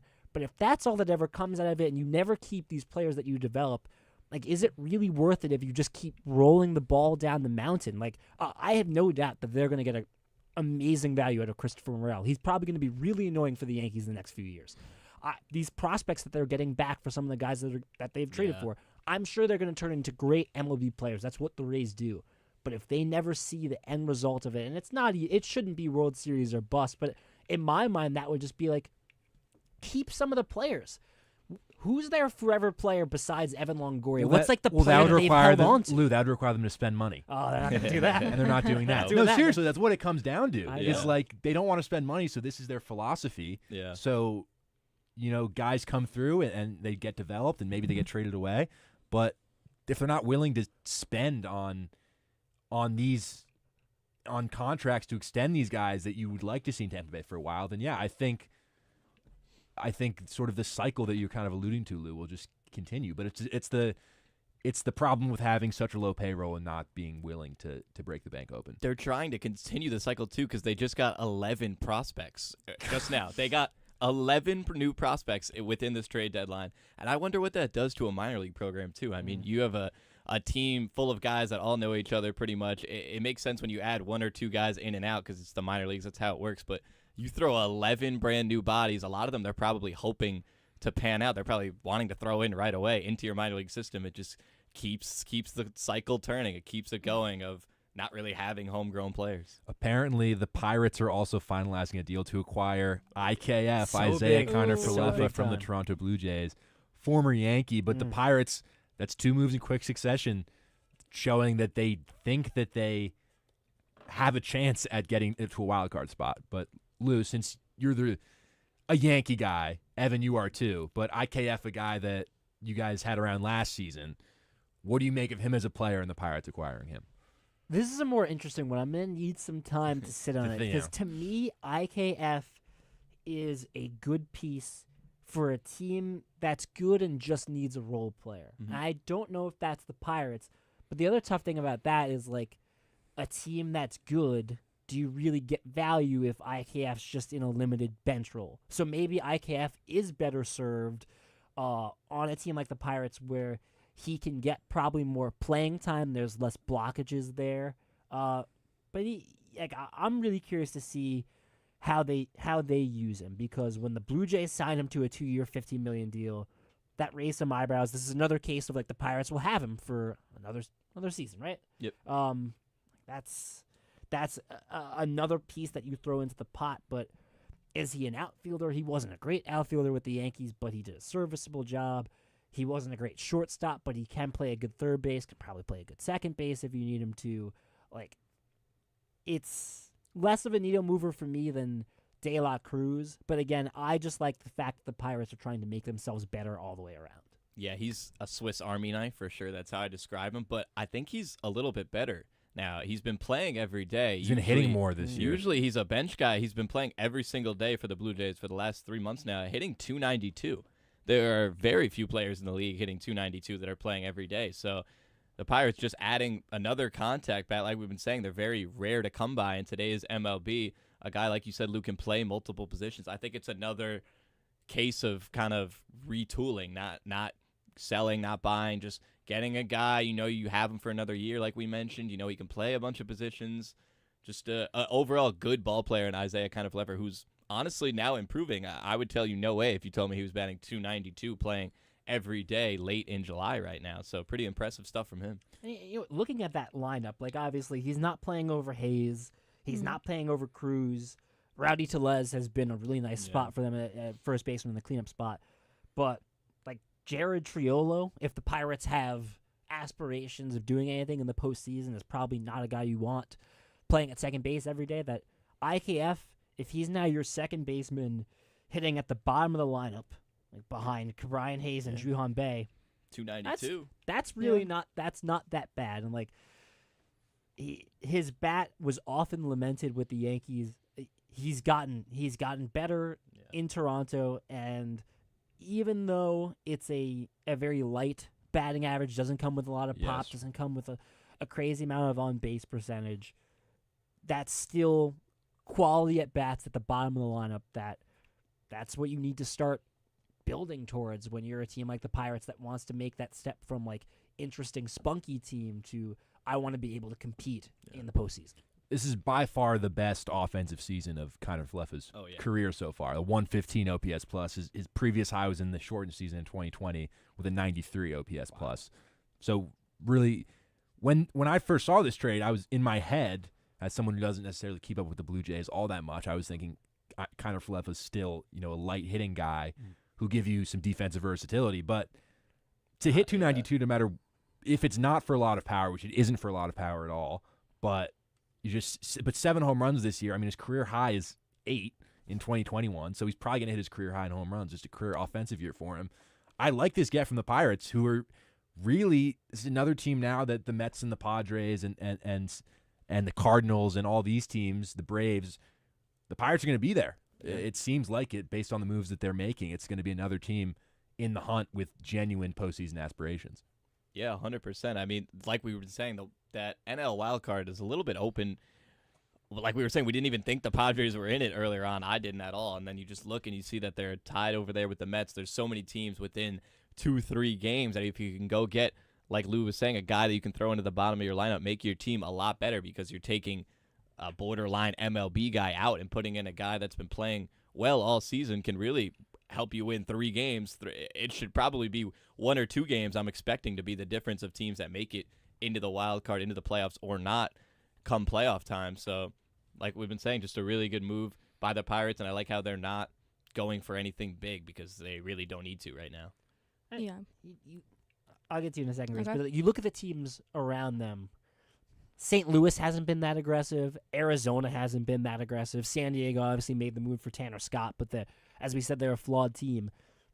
Like, there's no reason that the Pirates can't hang with or leap over some of these teams. Yeah, you kind of just have to get hot at the right time, and we've seen that with the Mets, and maybe we'll see it with the Pirates too. I think this is a good I don't want to call it a depth piece because he is an everyday player right now, but he's so versatile. Like, he can pretty much play wherever they need him, and it's not like not the splashiest move. Like, their other moves have, like, same thing with their other moves, kind of the theme here, but I like this for the Pirates. I think it's another, like, good offensive piece. 292, like, I'm not frowning about that if I'm a Pirates fan. So with a little under 30 minutes left to this trade deadline, I think I want to pose this question to our Yankee fans here, Lou and Evan. Are you satisfied with what they've done so far, or would you like to see something else happen in these last 30 minutes? I would like to see something happen within the last 30 minutes. I think it would if anything, be in the pitching rotation a starter. I would like more. A reliever makes sense. I would like to see it, but I don't think it's possible. Let me put it back into reality because of how the market is right now and say I wouldn't want it to happen for such a big price that you're giving away guys like Dominguez, guys like Spencer Jones for this season. But I do think that the Yankees will be a lot better with another starter in there, especially with Garrett Cole having question marks right now as of today. And in the bullpen, which you already knew about. Before we get to you, Lou, regarding the Pirates, we've got Jack Warner on the line. I heard he was trying to call in. Jack, how you doing? I'm doing great, and I'm just going to make this really quick because I'm sitting here at Citi Field. I was going to say, you're at the game, right? Is Chaz there? Chaz is sitting kind of like to my left. We're both eating French fries and dogs right now. How many sugar cookies so far, Jack? What's the number? Only one. Those are rookie numbers. Got to pump those up. Game didn't start yet. But I can't. Right, but there's still it's still an issue because it was I took one right after they got put out. I mean, I didn't even let them sit there for a minute, and I took one right away before going down for batting practice. So even though I haven't had as many as I usually do, it's still pretty bad. Anyway, and it will only get worse as the night goes on. Anyway, really quick, I'm just basically asking on behalf of my roommate Eli Keeler, who lives at 652 East 189th Street, Bronx, New York. Apartment 2. I wanted to ask. This IKF pickup, are we taking the Pirates as World Series favorites now? That's literally my question. Yes. Because I believe I heard from Eli Keeler that watch out for the Bucks, I believe is what he said. So I believe he thinks they're a World Series contender now. They have a guy who can steal home plate like IKF. Jack, don't hang up. I just want you to know Ben Oppenheimer has written down our address per Kurt Sippel, who is radio producing right now. So that's great news for us. Ben, if that's not erased or ripped up by the time I see you this weekend, we're gonna have some serious issues, dude. We'll give you an update on that. I don't know, do you have? Thanks, Jack. Jack, you're a delight. Thank you. Enjoy those sugar cookies. Oh, they're great. Yeah. Pirates World Series. Everybody, take out the DraftKings. Place your bets. I think we're back on. It's a good price. Got to be at a good price. Big for Eli Keeler. Is he a Pirates fan? Is that what? He converted to a Pirates fan. Used to be a Yankees fan. It's a really, really complicated. history. I just remember, when the Pirates were in the playoffs 2013, 2014, 2015, just how electric PNC Park can get in the postseason. So hopefully. What do you remember about Pedro Alvarez? Pedro Alvarez. Back to the Yankees, I think. Sure. Oh yeah. The Pirates are cool, but back to the Yankees. Lou, there's 25 minutes left in this trade deadline. Are you hoping the Yankees make another move? And if they do, what do you want to see? Well, obviously, Keenan Middleton's coming back to the Bronx. If I could bet on that, I would.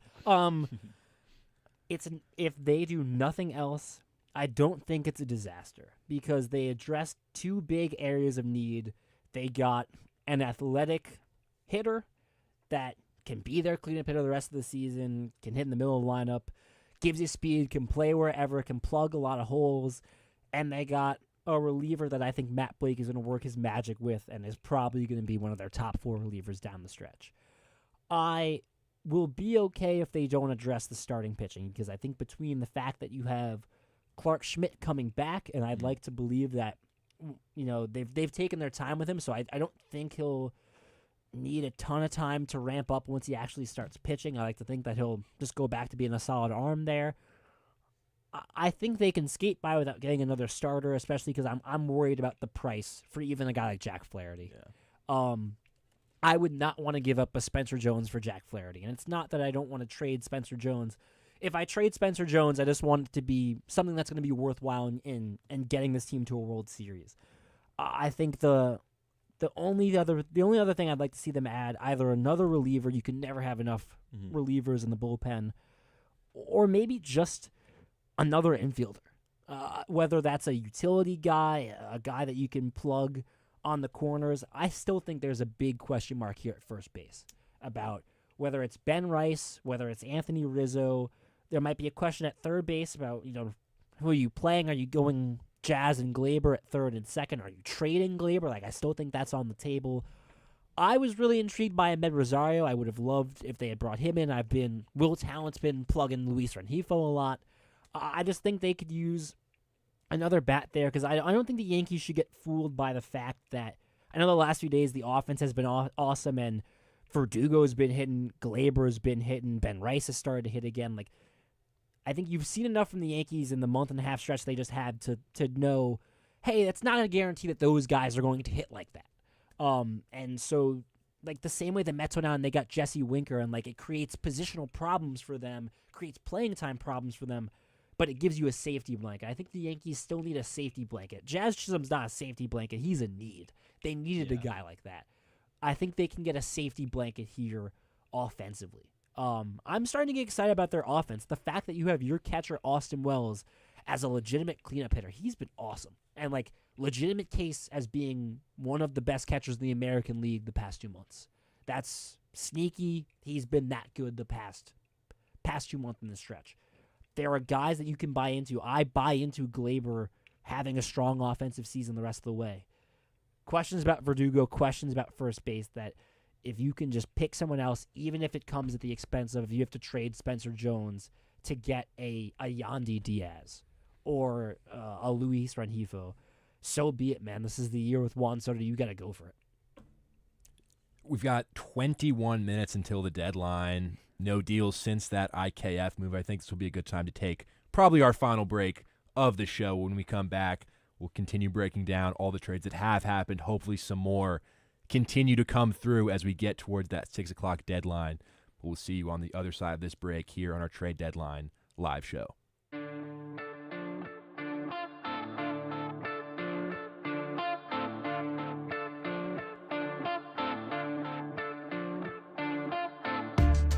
What's going on, guys? I'm Jack Warner, one of your New York Rangers beat reporters for the 2023-2024 NHL season. I'll have you covered all season long as New York looks to bring a Stanley Cup back to the Big Apple in Peter Laviolette's first season as head coach. Follow me on Twitter at Jack_Warner23 for live game updates, post-game media availability, and all things Blue Shirts.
Welcome back to our Trade Deadline special here on WFUV Sports. Nick Guzman, Evan Harkin, Lou Orlando, Grace McCarron, back with 18 minutes to go until the deadline. The New York Mets look to have made another move for relief pitcher Huascar Brazoban from the Miami Marlins. Not a lefty, but another righty, a guy who in 20 appearances so far this season with a 2.93 ERA out of the bullpen for the Marlins. Seems like most of these trades are involving the Miami Marlins.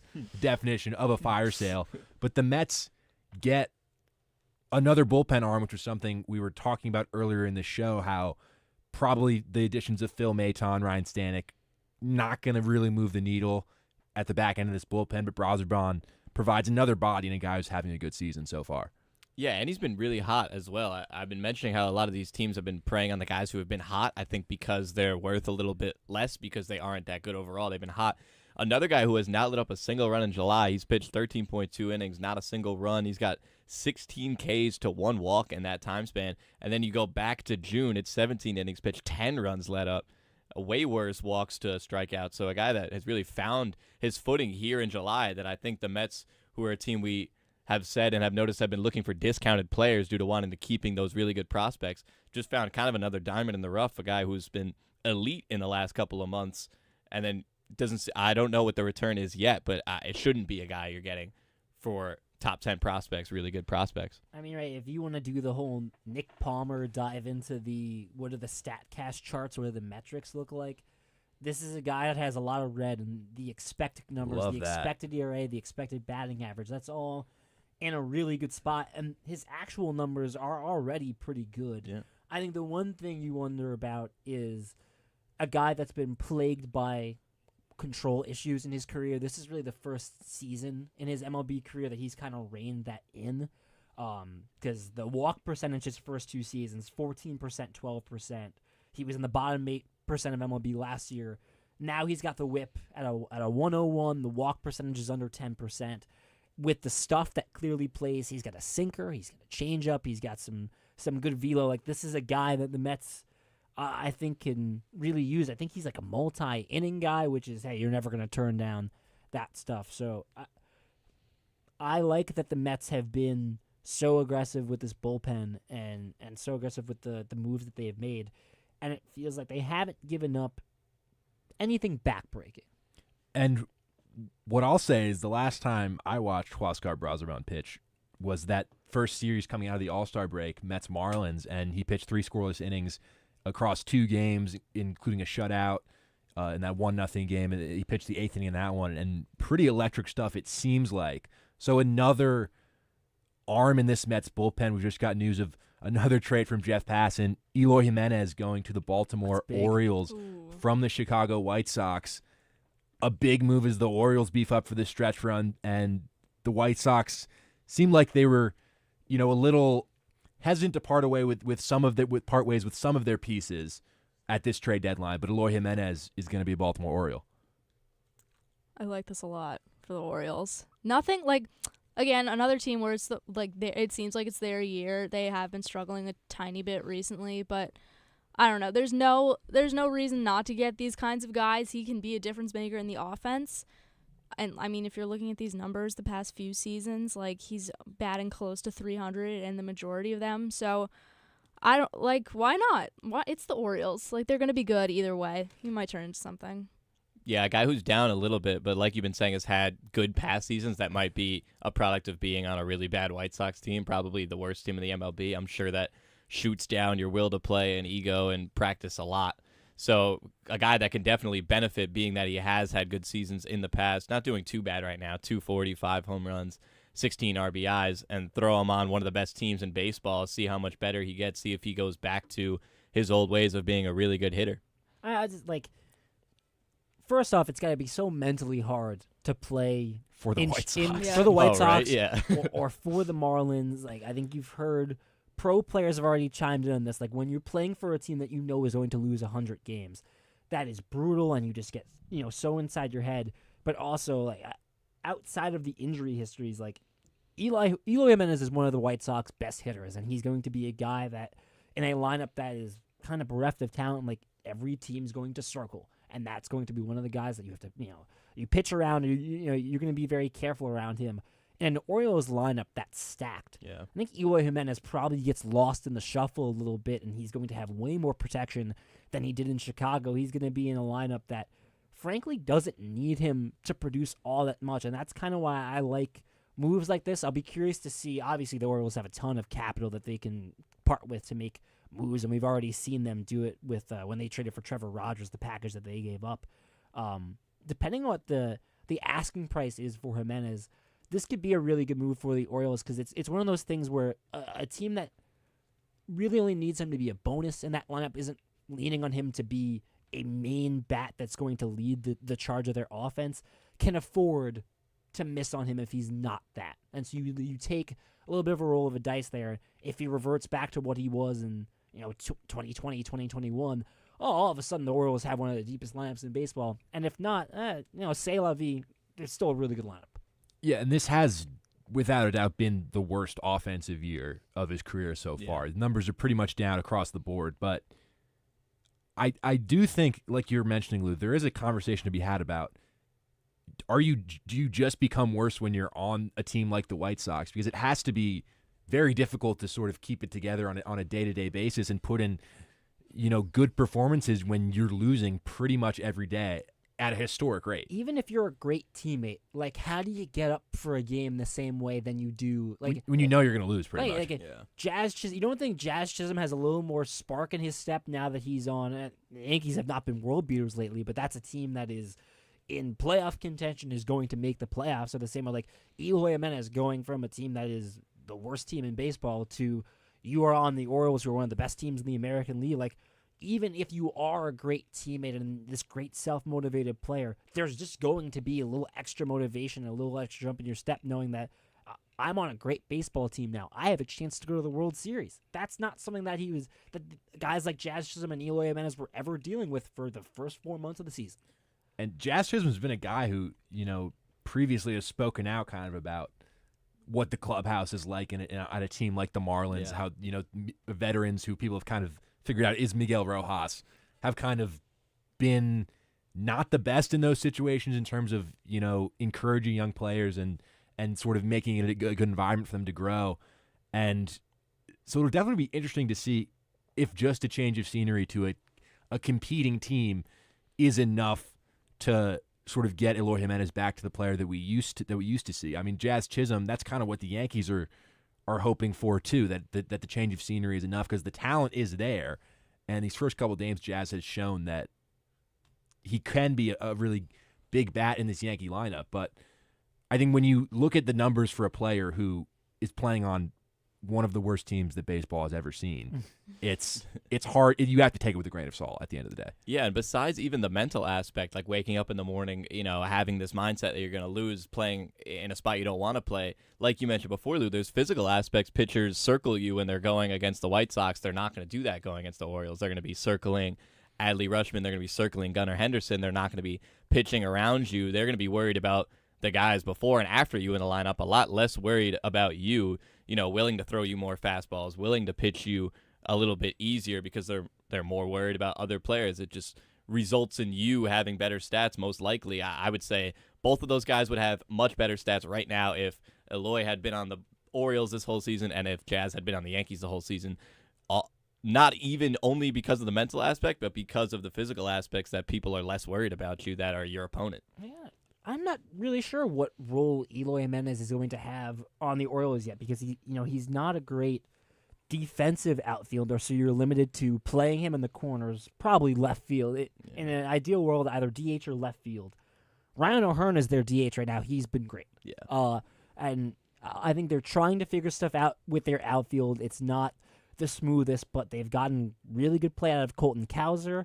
Cedric Mullins should be in for more playing time now that they've shipped off Austin Hayes, but there's probably a lane in that outfield rotation for Eloy to get in. Like, Anthony Santander has been crushing it. Like, it is not a guarantee, I think, that Eloy Jimenez is getting everyday run on this ball club, because I still think they're going to want to get Cowser at bats, and I think they're going to want to get Mullins at bats, and they're going to want to keep O'Hearn fresh too. So it's just a completely different role that he's going to take on one of the best teams in the American League.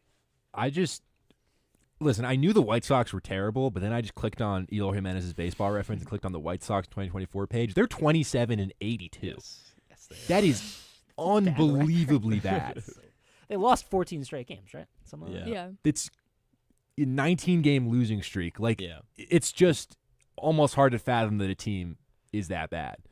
And also that a team that bad is the Garrett Crochet, yes, he has some more years of control.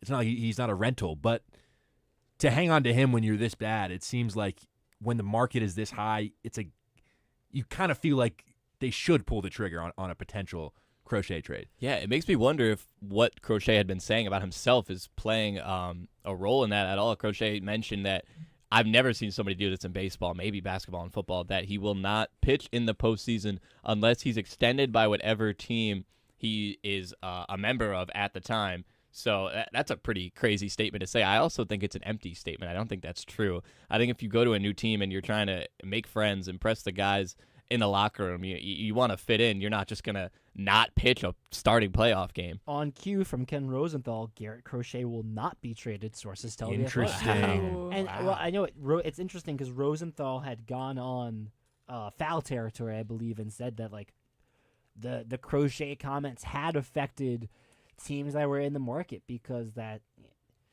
that's all of a sudden a big burden that you have to take on. It's not just giving up a lot of prospect value for one of the best pitchers in the American League this year, but you're now probably going to have to give him a monster contract because that's what he's played into. You wonder if Luis Robert's on the table here in the final 5 minutes He's or so, because I think he kind of falls into the Eloy camp. And when we talk about with the Marlins and Sandy Alcantara next year, like, what are you keeping him for? Right? Like, Garrett Crochet, maybe you can talk me into, and I still think maybe eventually he gets traded in the offseason, but Garrett Crochet, maybe you talk yourself into, if you sign him to a 10-year deal, that by year 5, maybe you're a wild card team again. With Luis Robert, I don't think you envision him being on this team in 10 years. That I know that the value with him and with Eloy, they've dropped off since the amazing seasons they had a few seasons ago. There are still a lot of teams I think that would line up and try and get Luis Robert on their baseball team. I wouldn't be stunned if in this next 5 minutes Robert is one of the guys who goes. But for Crochet, those comments, to me, like if he was gonna get traded, and how do your teammates react to that you're issuing this ultimatum that you won't pitch for this team when it really matters unless you're guaranteed an extension?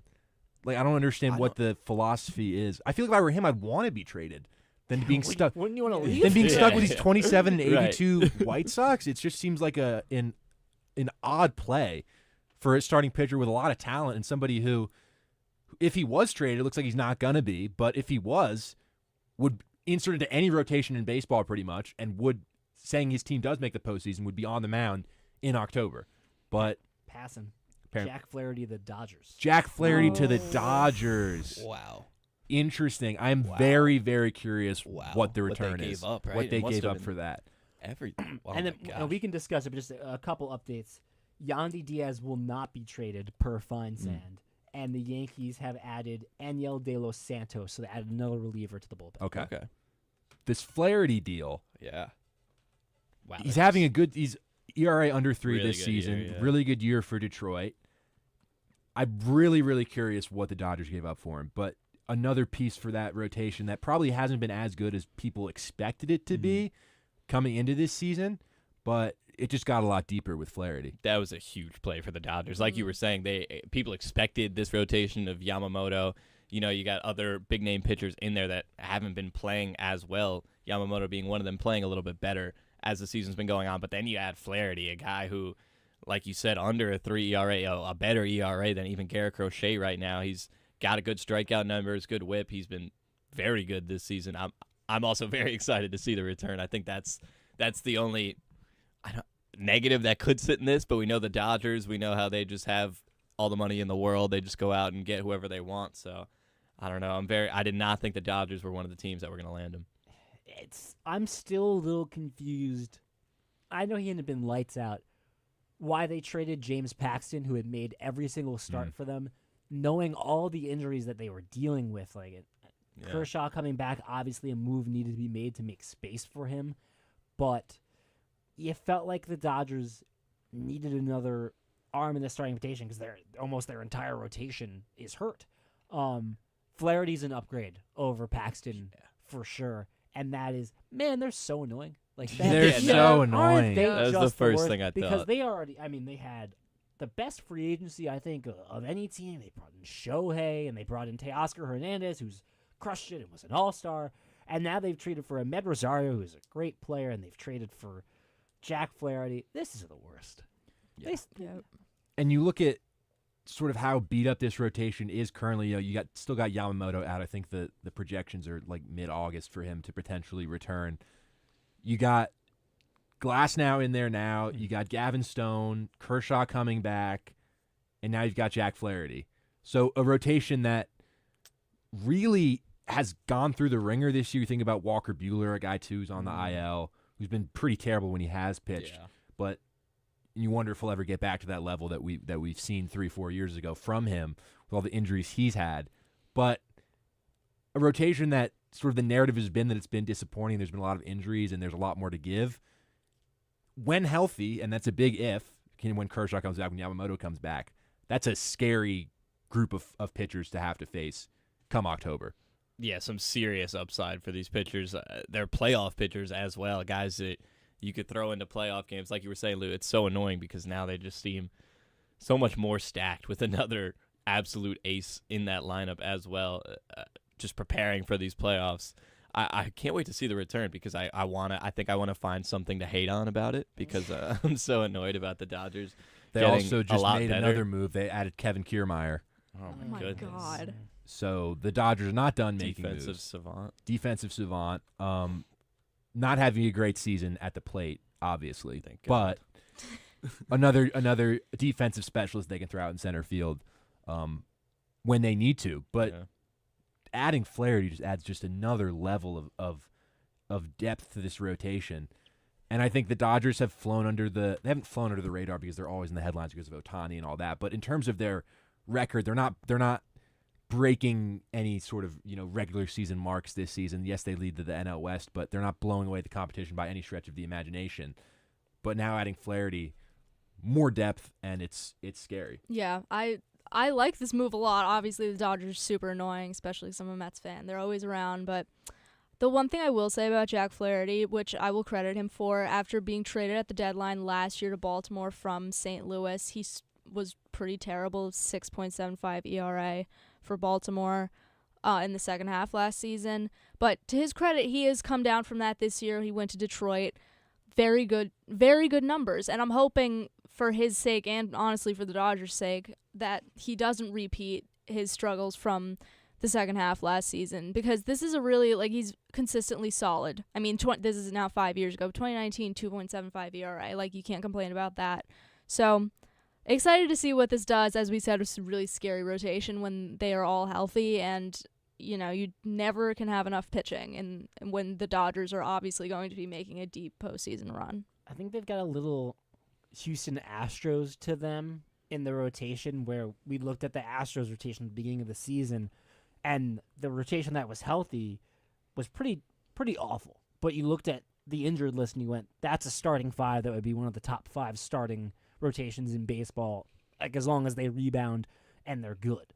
And so that's, I think, the interesting conversation with the Dodgers is, you don't know, but if Buehler can get back and be anything close to what he's been at his best, can Dustin May? I think he had that torn flexor in July of last year. If he's back for the playoffs, that's either a rotation piece for you or a really good bullpen piece. If Bruce Gratterall can get back for you, I think he's made the move to bullpen for a time, but that's still an electric piece to have down there. Gonsolin is still down there in the 60-day IL, and there are other guys I don't think are going to get back in time for the playoffs, but you have so many names in the injured list that if you hit on a few, when they come back and they're good, if that you just get 2 or 3 of them that are solid, all of a sudden the way we're talking about this Dodgers team, which is already a powerhouse, they're going to be, once again, they're going to be a big threat come postseason time. Some more bullpen moves have come through. Luis Garcia, the relief pitcher for the Angels, going to the Boston Red Sox. Tanner Banks, a lefty, multiple inning guy, going to the Phillies. So those teams both bolstering up the back end of their bullpens. And then the Tampa Bay Rays continue to confuse everyone. They just acquired Dylan Carlson from the St. Louis Cardinals. Not sure why, not sure not sure why they would do that. But Dylan Carlson is now a member of the Tampa Bay Rays. I don't like that at all. That's so weird. That's scary. We have hit this 6 o'clock deadline, but the deals will probably continue to roll through. Martin Perez to the Padres. Wow, interesting. The Padres continue to make moves, and be a team that's going to be competing in this wild card. Interesting you said Martin Perez? Yeah, you guys said it before. The Padres are being way more aggressive than I thought they were going to at the deadline. And Martin Perez is on the Pirates. The Pirates. Yeah. So the that Pirates is an doing a little bit of move by them, and you wonder if if it's going to be an Isaac Paredes kind of thing where they get something of value back. We don't know the return yet from San Diego, but you wonder if there's maybe a long-term piece there, a guy with a few arbitration years left that is going back to Pittsburgh. And he struggled a little bit this year for Pittsburgh, ERA over 5, but interesting little bit of buying and selling happening for the Pittsburgh Pirates. It's so for the Cardinals, they're getting right-handed reliever Sean Armstrong from the Rays in exchange for Dylan Carlson. So they get a relief pitcher for Carlson, who's had a really pretty terrible year. But obviously the Rays see something. Armstrong That's also has scary. not been good. It's two guys. It's not good when the Rays get a former top prospect and they see something. That's usually not good. 25-year-old switch hitter. I am not excited. Could be a problem for him to be in the same division as the Yankees. Ken Rosenthal also reporting there's nothing more to come from the Cubs, so Jamison Tyone is going to stay put as a Chicago Cub. Former Yankee prospect Trey Sweeney going from the Dodgers to the Tigers in the Flaherty deal. Shout out Trey Sweeney. Interesting. Was traded for Caleb Ferguson and Victor Gonzalez. So Trey Sweeney's in there. Do you have the other prospects that are in that too? I'm going to do my best to try and say this name. Catcher first baseman Thayron Lorenzo? Okay. Thayron? I don't know. Thayron. Interesting. So from looking at just the Dodgers prospect rankings, Lorenzo is number 8 in there, according to MLB.com. So he seems like kind of the main piece of that deal, and Trey Sweeney down ranked number 22 in the list of Dodgers prospects. So a little bit of a haul there, but for the Dodgers, if that's what it takes for Flaherty, I mean, I feel like that's probably something that you're okay with. You do that. Yeah. I think you do that any day of the week when you consider kind of what the Padres gave up for Tanner Scott, getting a starting pitcher like Flaherty for two guys who aren't really your premier prospects in your system. I feel like you pull the trigger on that any day of the week. And they're in a complete different situation than the Padres, too. You're a team that should absolutely be competing for the World Series, not a team that's competing to make the wild card if you're the Padres right now, giving up even better prospects for a reliever instead of Jack Flaherty. You wonder if the price was a lot higher than that, and then we just got closer and closer to the deadline. Right. The Dodgers waited it out and finally pulled the trigger when the price came down. I was because sometimes the MLB ones in the app don't always update. Yeah. Fangraphs has Lorenzo as their 4th best prospect for what it's worth. Prospect rankings are always so finicky. I still think that is still a no-brainer for a Dodgers team. Like, prospects mean very little to the Dodgers right now, outside of like your top ones. Like for your local teams, like outside of Jason Dominguez. Yeah. Prospects mean very little to the Yankees, and it's the same theory with the Dodgers. The Dodgers especially, who have been a good baseball team this year and when healthy are the World Series favorites. Like, you give up your 4th prospect and Trey Sweeney for Jack Flaherty in a heartbeat. I think as some of these trades, as we're past the deadline here, 6 minutes past, as they continue to roll in, I think what we should do is everybody pick a trade that you like the most. Doesn't necessarily have to be a Yankee trade or a Met trade, but a deal that you look at it from the last couple of days that you're like, that's a good deal for maybe, it can be for whoever did it, either a buyer or a seller, but which deal do you look at and you're like, that's a good deal? For me, it's very close between Estevez. I really love that for the Phillies, and Randy Arozarena. The Mariners just needed a hitter, and you go out and get Randy Arozarena, a guy who's been through the playoffs, a guy who was there with that Rays team that went all the way to the World Series, a guy who has the experience to give you what you need, exactly what you need. But I think I'm going to go Randy Arozarena because that's just the exact guy the Mariners needed in that situation. Gives you power as well.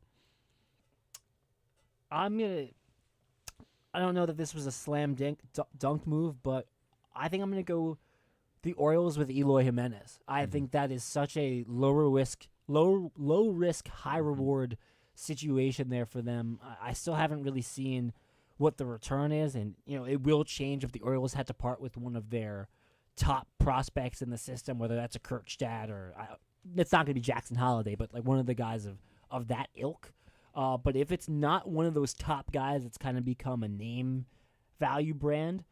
Them getting Eloy Jimenez, putting him in the bottom half of their lineup with the hope that he can unlock the hitter that he's been in his prime with the White Sox, that is scary because I think the Orioles are already a really, really good team. And if he comes back to form, that lineup just gets so much deeper.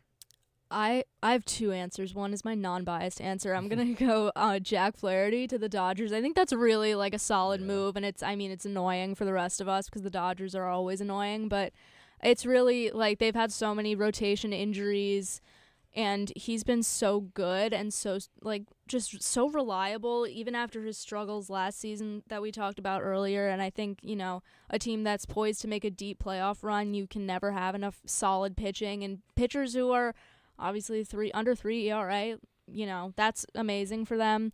But I also really love the Jesse Winker move for the Mets. I think that brings, first of all, they have a need in right field because of Starling Marte is still going to be out for a while, and I think his kind of character is good for this team because, first of all, he's so happy to be on the Mets. He can be something. He's had his struggles. He's had injury problems the last couple of years as well, but he brings a certain something. He already seems to be connecting with the clubhouse. He had his first hit last night and I believe his first start. I don't mind that at all, and I think it's a solid answer for their right field question at the moment. I'm going to highlight both of the Pirates' moves. I like getting Brian De La Cruz in there and Isaiah Kiner-Falefa. I just like the fact that the Pirates are kind of committing to a wild card push here. And De La Cruz provides another a big power bat in that lineup and the defensive versatility from Kiner-Falefa. I think those are two good gets for the Pirates. And then I think I'll do a biased choice too, Grace. The more I look at Brazoban's baseball savant and his peripherals, the more excited I get. I think he could be a really good guy in this Mets bullpen that really just needs bodies, but I think he has the chance to be more than a body and maybe a guy that's potentially pitching late in games for them. The Mets had a great deadline. I don't think they're going to be the headline and some fans are going to be mad in anyone's articles. I think they handled it perfectly because despite the fact that they've been one of the best teams in baseball for a month and a half, I think you have to be really careful with this deadline and not mortgage the future because I still don't know what this team's ceiling is. They're a lot. I feel like I was fair with them and gave them a lot of faith, and I thought they could be a playoff contender this year. I didn't think they were going to be this good. I don't know if their series is World Series contender yet, and so you have to be careful with prospects that are still going to pay dividends for you down the stretch the next 2-3 years. But you make an ad in Jesse Winker, who I think that's a really strong ad for their lineup that gives them that extra safety blanket as we talked about. You added arms in the bullpen, and keep in mind, the Mets were going to need to upgrade their bullpen no matter what. If they want to be contenders next season, they were going to need to add guys in the bullpen no matter what. And a couple of the pieces they added here, they can either bring back, they'll have the first chance to bring back in free agency, or they'll have a chance to extend them in arbitration because they'll have them for a couple of years. So considering you were going to have to add to the bullpen at the offseason anyway, why not get a head start at the deadline? And I don't think, I know we were joking back in the studio about Cade Morris. I don't think you gave up anything that really stabs you in the heart, right? Yeah, for the most. I liked Cade Morris a lot, but he was also not going to be a factor for the next probably couple of seasons. He was only in high A Brooklyn for them. But I think if the Mets had broken the bank open for someone like Tanner Scott, I'd be scratching my head a little bit. Yeah. Just based on the way this season has gone, how hot and cold they've been. Yes, it's one thing, Ben brought up the Michael Barron tweet about, do Mets fans even want to win? It's not about that. It's about being realistic about your chances so you can win not just this year, but a lot in the future. And I think the Mets didn't sacrifice pretty much anything long term. All their top prospects that everyone talks about are still in this organization, and the Mets needed to add, if they want to make a playoff run, they needed someone to go in right field. They got Jesse Winker. They needed bullpen help. They got Brazoban. maybe a better starting pitcher, but what the prices were, I guess you kind of you settle with Blackburn from Oakland, as now you've pretty much 1 through 5 just got. It's mean to call them mid, but you've pretty much got a lot of mid pitchers, which is not a bad thing. No. It's not a bad thing to be average. If you're average 1 through 5, you got a chance. I know he didn't crush with his first outing, but Stanik's got stuff to buy into. Does. Too. Phil Maton's been very useful since he's come to this Mets bullpen. So the Mets didn't make a huge splash necessarily, but I'm excited and I'm pleased with what David Stearns did at this deadline. There's a couple more moves coming through. Mark Canha to the Giants. Interesting. It's odd. Mark Canha was a guy who was linked with the Mets a little bit. Obviously, former Met. We love Mark Canha. But for the Giants, a team that's not really in a great position to make a run, but Mark Canha is now a Giant, apparently, so that's newsworthy. I mean, I guess they are technically on the periphery with a good second half. I don't have a lot of faith in them. Yeah. No. 4 games out of the last wild card spot. They probably didn't have to move a ton, so you just throw a flyer out there that maybe you get a rally. I guess so. He's not playing too well either. No, though. he's having a down year. He's 35. Very much of a head scratcher. Also a guy who, before he came to the Mets was someone who couldn't really put together a full season. He's had hip problems in the past and physical issues that have limited his durability, but that's not really the splash that everyone was hoping for at 6 o'clock. I think Jack Flaherty is that splash, and I feel like that's probably it. There's going to be some stuff that trickles through here, but Dylan Floro to the Diamondbacks, he's been really good. Dylan Floro has been good. That's 2.06 ERA. That's a good get for Arizona in their bullpen. And they had been, team right correct me if I'm wrong, they had been pretty quiet this deadline, and I think understandably they got Josh Bell, but that Christian Walker also is going to go on the IL, so that seems like almost a no-brainer trade for them to make. Right, they're a team that this season's been disappointing for them so far. Corbin Carroll's really struggled, and it doesn't feel like it's going to be a year where they reach the World Series. Everyone has kind of used them as the example of, if you're a wild card team, if you're on the fringes, if you're in the outside looking in, still buy because, look what the Diamondbacks did in a very special season. So I think nice to at least see that they're going to try and remain competitive here, and they have a wild card spot right now, but you have teams like Pittsburgh on the hunt there. If San Francisco's going to try and get back in, whatever you can do to at least stay in the mix. And I mean, I don't know if you guys saw the comeback victory Arizona had last night against Washington, down 6-0. They come back to win 9-8 with a huge rally in the 9th, a 2-run walk-off home for Corbin Carroll. Yeah, pinch hit, too. I think they're a strong second half from Carroll away from being a lot more competitive. We weren't calling them a World Series contender going into the playoffs last year either, but maybe a little bit more of a team that you should pay attention to if Corbin Carroll does have a resurgence, and everything that he's shown you in his career tells you that this is probably just a blip on the radar more than anything else. So we've kind of put a bow on what the Mets have done at this deadline. I think we should do the same for the Yankees. We all know how tough of a stretch it's been for the Yankees. Recently, they've been scoring runs. They blew out the Phillies last night, a good series in Boston as well. So when you think about what the Yankees did at this trade deadline, what are your expectations for the rest of the season, and do you think they did enough to make a run here? I do. I think they did enough. I don't think there's too much more you could have done within reason of what you're giving up, because we wanted them to get a starter, a big-name reliever. Like I said before, we saw how dangerous the market for that is. I don't want to give up too much big prospects, Spencer Jones, Jason Dominguez, which I think you would, especially if you're the Yankees, for one of those guys. And then getting Jazz, someone, like I said, kind of puts insurance on other players to play well, because if you don't play well, Jazz Chisholm's going to come and take the position you're playing, whichever one it is. I love that. We needed a guy that can drive in runs, a guy with the Yankee Stadium swing. The big thing being Jazz, but then adding some guys to the bullpen, some guys that have been hot lately that you could get at a discount because they're not that good. They're just hot. But we know what the Yankees can do with relievers as well. The pitching staff has been really good at developing pitchers, making them better once they get here. So I'd give it around a B, around a B+. There was a little bit more you could have done, like Lou said, gotten another infielder, a guy on the corners that we were looking for as fans, maybe another reliever, another starter, but a good job overall, and I think it was enough. And before you go, Lou, to do this again, we got Will Talent on the line. I'm glad he got in. Will, buddy, what's up? Here I am, boys. Yeah. How's everyone feeling? Pretty good. Okay.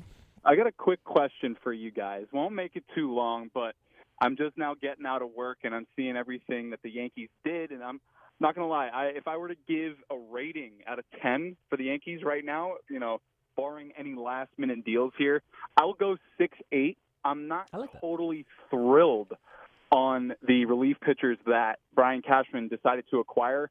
I thought they needed more of a high-leverage arm, maybe break the bank a little bit to get Tanner Scott, because especially trading Caleb Ferguson, now you just have basically Tim Hill as the trusted left-handed pitcher out of the bullpen. But of De Los Santos and Leiter Jr., what are your guys' overall thoughts about those two relief pitching acquisitions for the Yankees and just their deadline overall? I mean, I can start. Evan really has helped talk me into Leiter, and so has Nick Palmer with the baseball savant sheet and everything. Like, I think that has Matt Blake masterclass all over it. He's been great recently. I just think back to, like, look at what Michael Tonkin did before he came to the Yankees. And I know that his last couple outings he's gotten a little bit, but, like, Tonkin had like a 6+ ERA and got cut from the Mets twice, got cut from the Twins, and now he's the Yankees' 4th best reliever. Like, if Matt Blake can do that with Michael Tonkin, I think you can buy into something here from Mark Leiter Jr. Aniel De Los Santos, I think, is a much bigger question mark because when you look at all the metrics, really the only thing that he's great at, he has great stuff. He's got a great whiff percentage, he's got a great K percentage, and he's got a solid fastball velo. Everything else is like bottom 5% of the league. He gets barreled a ton, he gets hit really hard. His expected ERA is a 4.4. That's going to be a big project for Matt Blake, but maybe it's one of those things where it's as simple as, hey, you have 1 or 2 really good pitches, throw them. Like, that was the key with Clay Holmes. I believe that was the key with Ian Hamilton. That's been the key with Tommy Kahnle is you have 1 or 2 really good pitches, spam those, and maybe that will be what gets Aniel De Los Santos into a middle leverage kind of role. I don't think you need to be thrilled about what they've gotten out of this bullpen in the trade deadline. Like, it didn't wow you away. I think seeing that the Orioles just got Gregory Soto, like that probably stings too when you look at, I'm not really sure what they're doing with the lefty stuff here. Like, cutting Caleb Ferguson and earlier Victor Gonzalez, had they been good? No. But it's really odd to see them go, looks like, into the postseason with one lefty and Tim Hill. I'm a little bit surprised in that, but the prices for lefties were really, really high. I like the Jazz deal, and I know we had talked that we had hoped that maybe they'd get another infield piece. Like, you had talked about Rengifo.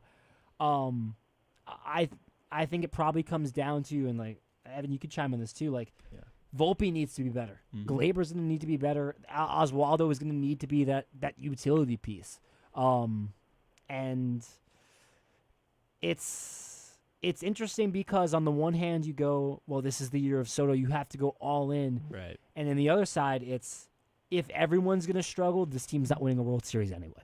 Yeah, right. That the this year being Soto is kind of the other side for me because I do like Leiter. I like how you said, Lou, he's a lefty specialist being a righty, that he pitches well against lefties even though he is a righty. I don't like De Los Santos too much, like you mentioned, but could be a project. Maybe Matt Blake saw something in him. The Yankees are really good at that. Leiter also really hot lately, like we mentioned, is going to join the Yankees with the highest K to walk ratio out of the entire bullpen. So some pieces there. But like you said, when you think about this is supposed to be the year that we show Juan Soto he should stay as a Yankee, that's when you get into that. But like you said, if we got Mason Miller and Anthony Volpe and Alex Verdugo and Oswaldo Cabrera and Gleyber Torres are still bad, it wouldn't matter that much. This is the tough thing. It's like, was Yandy ever available? Like, Yandy Diaz ended up being off the table. Jamison Tyone ended up being off the table. Rengifo didn't get moved. Yeah. Like, is there anyone that either got moved or didn't get moved that you're like, man, I wish they had pushed harder for? No, but I will say that I do wish that they pushed for Diaz a little bit harder because it really sounded like they were making some kind of final push for him. It was between them and the Astros. Him or Fairbanks would have been really good. First base would have been good. I know that asking price had to have been high. Oh, for sure. Definitely. And the Rays sold hard, too, this deadline. But, Jason Adam, I'm fine with the Yankees not giving the package to the Rays that the Padres did, especially just in division. I think that, if I remember correctly, I think the Rays got like 3 prospects for Jason Adam. I'm kind of happy the Yankees didn't go there, but I would have given maybe 3 for Diaz just because of his contact ability, just thinking how he plays, how he would have potentially played in this lineup in a platoon role with Ben Rice. That pretty much forces Anthony Rizzo kind of off the team, essentially. But I thought Diaz would have been a solid add. Overall, like I said, I'll give it a 6.8, 6.9.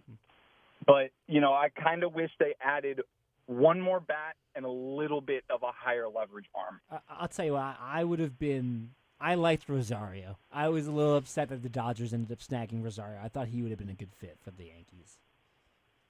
I like that. Rosario would have been solid. I think Edman would have been solid, but you run into this with Tommy Edman, the Harrison Bader thing, where you probably wouldn't have had him for a little bit. But Rosario, Rengifo, maybe even Brandon Drury as well.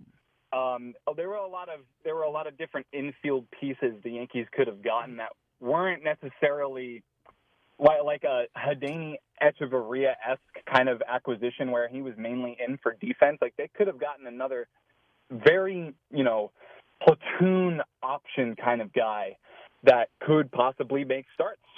But overall, they've played well since Jazz has come over.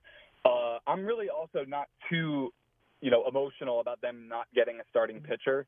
I think the pitching is fine starter-wise. But then again, with not getting a high-leverage guy, I think now you're asking for more from your starting pitchers. And now we look at Garrett Cole. He's scratched with fatigue today. Will Warren, a name that was, potentially out there to be traded, he gets the start. So you have a little bit of depth there, but I think the Yankees have now cornered themselves to get more depth out of their starting pitching because their bullpen, they have solid guys, but once again, I think Tim Hill has been good. Him being the only left-handed option, it's a little concerning. That's scary. Thanks a lot, Will. That's one of our New York Yankees beat reporters. Like, looking at this Yankees deadline, I think some interesting, Nestor stays. There have been a lot of rumors about Nestor getting traded. Glaber stays. Less rumors about him getting traded, but there were rumors that he maybe had been available. I did not want them to trade Glaber Torres. I don't think he's coming back, but if you're going to need to buy into some of the guys that were here at the beginning of the year hitting for the entirety of the second half into the postseason. Confidence level in terms of who I'm going to put faith in, he's at the top. His defense is going to continue to be an issue. It's going to plague them. It is what it is. I think he's going to be an excellent bat for them to have in the bottom half of their lineup down the stretch. Keeping Nestor, you only could afford to trade him if you got another starter back. And so if you're not going to get a Jack Flaherty, if you're not going to get a Jameson Taillon, you have to keep Nestor. One of the conversations I kind of stumble into is come postseason time, you really only need 3, at most 4 starting pitchers. You're going to shrink your rotation, and a couple of those guys are going to go into the bullpen. And it's the kind of push and pull between who are your 3-4 best starters, who are the ones that are going to transition best into a bullpen role. Like, Luis Gil has been their best starter this season. He would also be electric as a bullpen arm if they needed him to be a multi-innings guy that could go 7-8. Like, Nestor's pitched in a bullpen role before he came up as that. Would he translate well to a bullpen role now? Like, to me, Clark Schmidt feels like that would be a nice, easy plug and place. You put him in the bullpen, you know exactly what you'd get from him. But you have, I think, 6 solid starters, health notwithstanding, right? Garrett Cole, Marcus Stroman, Nestor Cortez, Clark Schmidt, Luis Gil, and Carlos Rodon. You're going to use 4 of them in your rotation. 2 of them are going into the bullpen. So that's another part of the factor, too. Like, maybe they traded Tim Hill because they know either Carlos Rodon or Nestor Cortez is going into the bullpen come postseason time. Yeah. It would make sense to me. I think Rodon would definitely be a guy going into the bullpen, struggles as he gets later on into games, but has that big velo reliever stuff. Definitely Clark Schmidt. He should be going right into the bullpen, a guy who came out of the bullpen. It is, to transition a little bit, this is also related to the Yankees. The last trade that's been reported was John Heyman, and that's J.D. Davis going to the Rays. It's funny for me for that to be the last deal, but J.D. Davis is a Ray, so they've got. Congrats. They continue to If make. they fix him. if they fix him, I wouldn't be mad. I have a soft spot in my heart for J.D. Davis, Me but too. Jeff Passan just tweeted there were a lot of trades. Period. So I think that might be his way of saying that all the big stuff has happened and come. Do we want to we don't have to talk about it too much. It's kind of weird that the Phillies traded Gregory Soto to the Orioles. Yeah. It is. That is a weird swap. For a prospect, for a pitching prospect. That's That's odd. weird. I know that they added Estevez, Yeah. but that's still odd. Maybe there's something you see in Soto or there's something you like in Seth Johnson that the prospect they got. It is a weird trade for a team, and you understand sort of the Pirates doing a little bit of double dipping in terms of buying and selling in the position they're in, but a team like the Phillies, who's we got World Series they could aspirations. be the favorites in the NL if the Dodgers know. don't get healthy. And getting a bullpen arm that's pitched a lot for them. We got Nick Palmer on the line. Let's get him in here. Get him in It's here, almost Nick the- Palmer. How are you? How's it going? Going good. What's up, Pop? I let it stew for a little bit, let it stew for about half an hour, and not feeling good about the Yanks, guys. Not feeling good about the Yanks. Talk to us. Well, hey, look, Leiter, I like him. They say he's a good kid. All the metrics are great. Felt good about it, but man, is that really what we're hanging our hat on this year? Are you kidding me?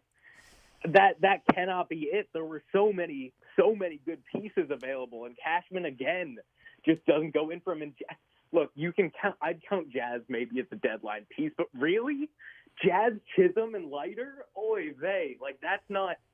Where's the lefty reliever? Because they didn't get one. They did not get Here's what I'll ask you, Nick. Are you giving up Spencer Jones for Tanner Scott? I would have reservations. No, maybe I'm not giving up Spencer Jones. I think that's what it would cost. Yeah. Like when you look, the Padres five- gave up 3 of their top 5 prospects to get Tanner Scott. Like maybe, dude, you could have taught me into if the Yankees could have pulled off the Gregory Soto trade instead of the Orioles. That's do you have more information about the Orioles prospect and how good he was and where he ranks in their system? I'm going to try to figure that out, but I would have signed up for a Gregory Soto trade. You could have talked me into AJ Puck, even though I thought the return was a little bit higher. But if you're trying to get Tanner Scott, I'm not giving up Spencer Jones for a lefty reliever that isn't Josh Hader caliber. No, that's fine. But I think you're right. Like, how much more confident are you in this bullpen than you were 3 days ago? I think you have more options, you have more poker chips, or you have more lottery tickets that you can potentially hit on. But I think you still have a lot of questions in this bullpen. I think you still have a lot of questions in this lineup. I'm not going to take the last 3 games where the Yankees have put up 36 runs or 39 runs, whatever it is. I'm not taking that as face value. Like, I know that's they're excited because they got Jazz Chisholm and the bats. That's how baseball works. The bats are going to get going and they're going to slump. The fact that their bats slumped for a month and a half is concerning, and that's something that should linger with them. And I think most of my frustration comes that this is now 2 years in a row where the Yankees disappointed the deadline. I don't think you can compare this. Kenyon Middleton last year. They got Keenan Middleton. This year they got Jazz. They got Jazz Chisholm. That's Jazz. A former All-Star, and they got 2 solid bullpen arms. I think this is a clear upgrade over last. It's not even close to last year. It might not be close to last year, but it still isn't what we expect from the New York Yankees. It's just not. That's fair. Listen, I would have loved. Will just called in. I would have been fine if they traded Spencer Jones for Yandy Diaz. You totally could have I sign up for that, or a player like Yandy Diaz, right? I would have been game for that. The Yankees could have done more, and I think you can argue that they should have done more.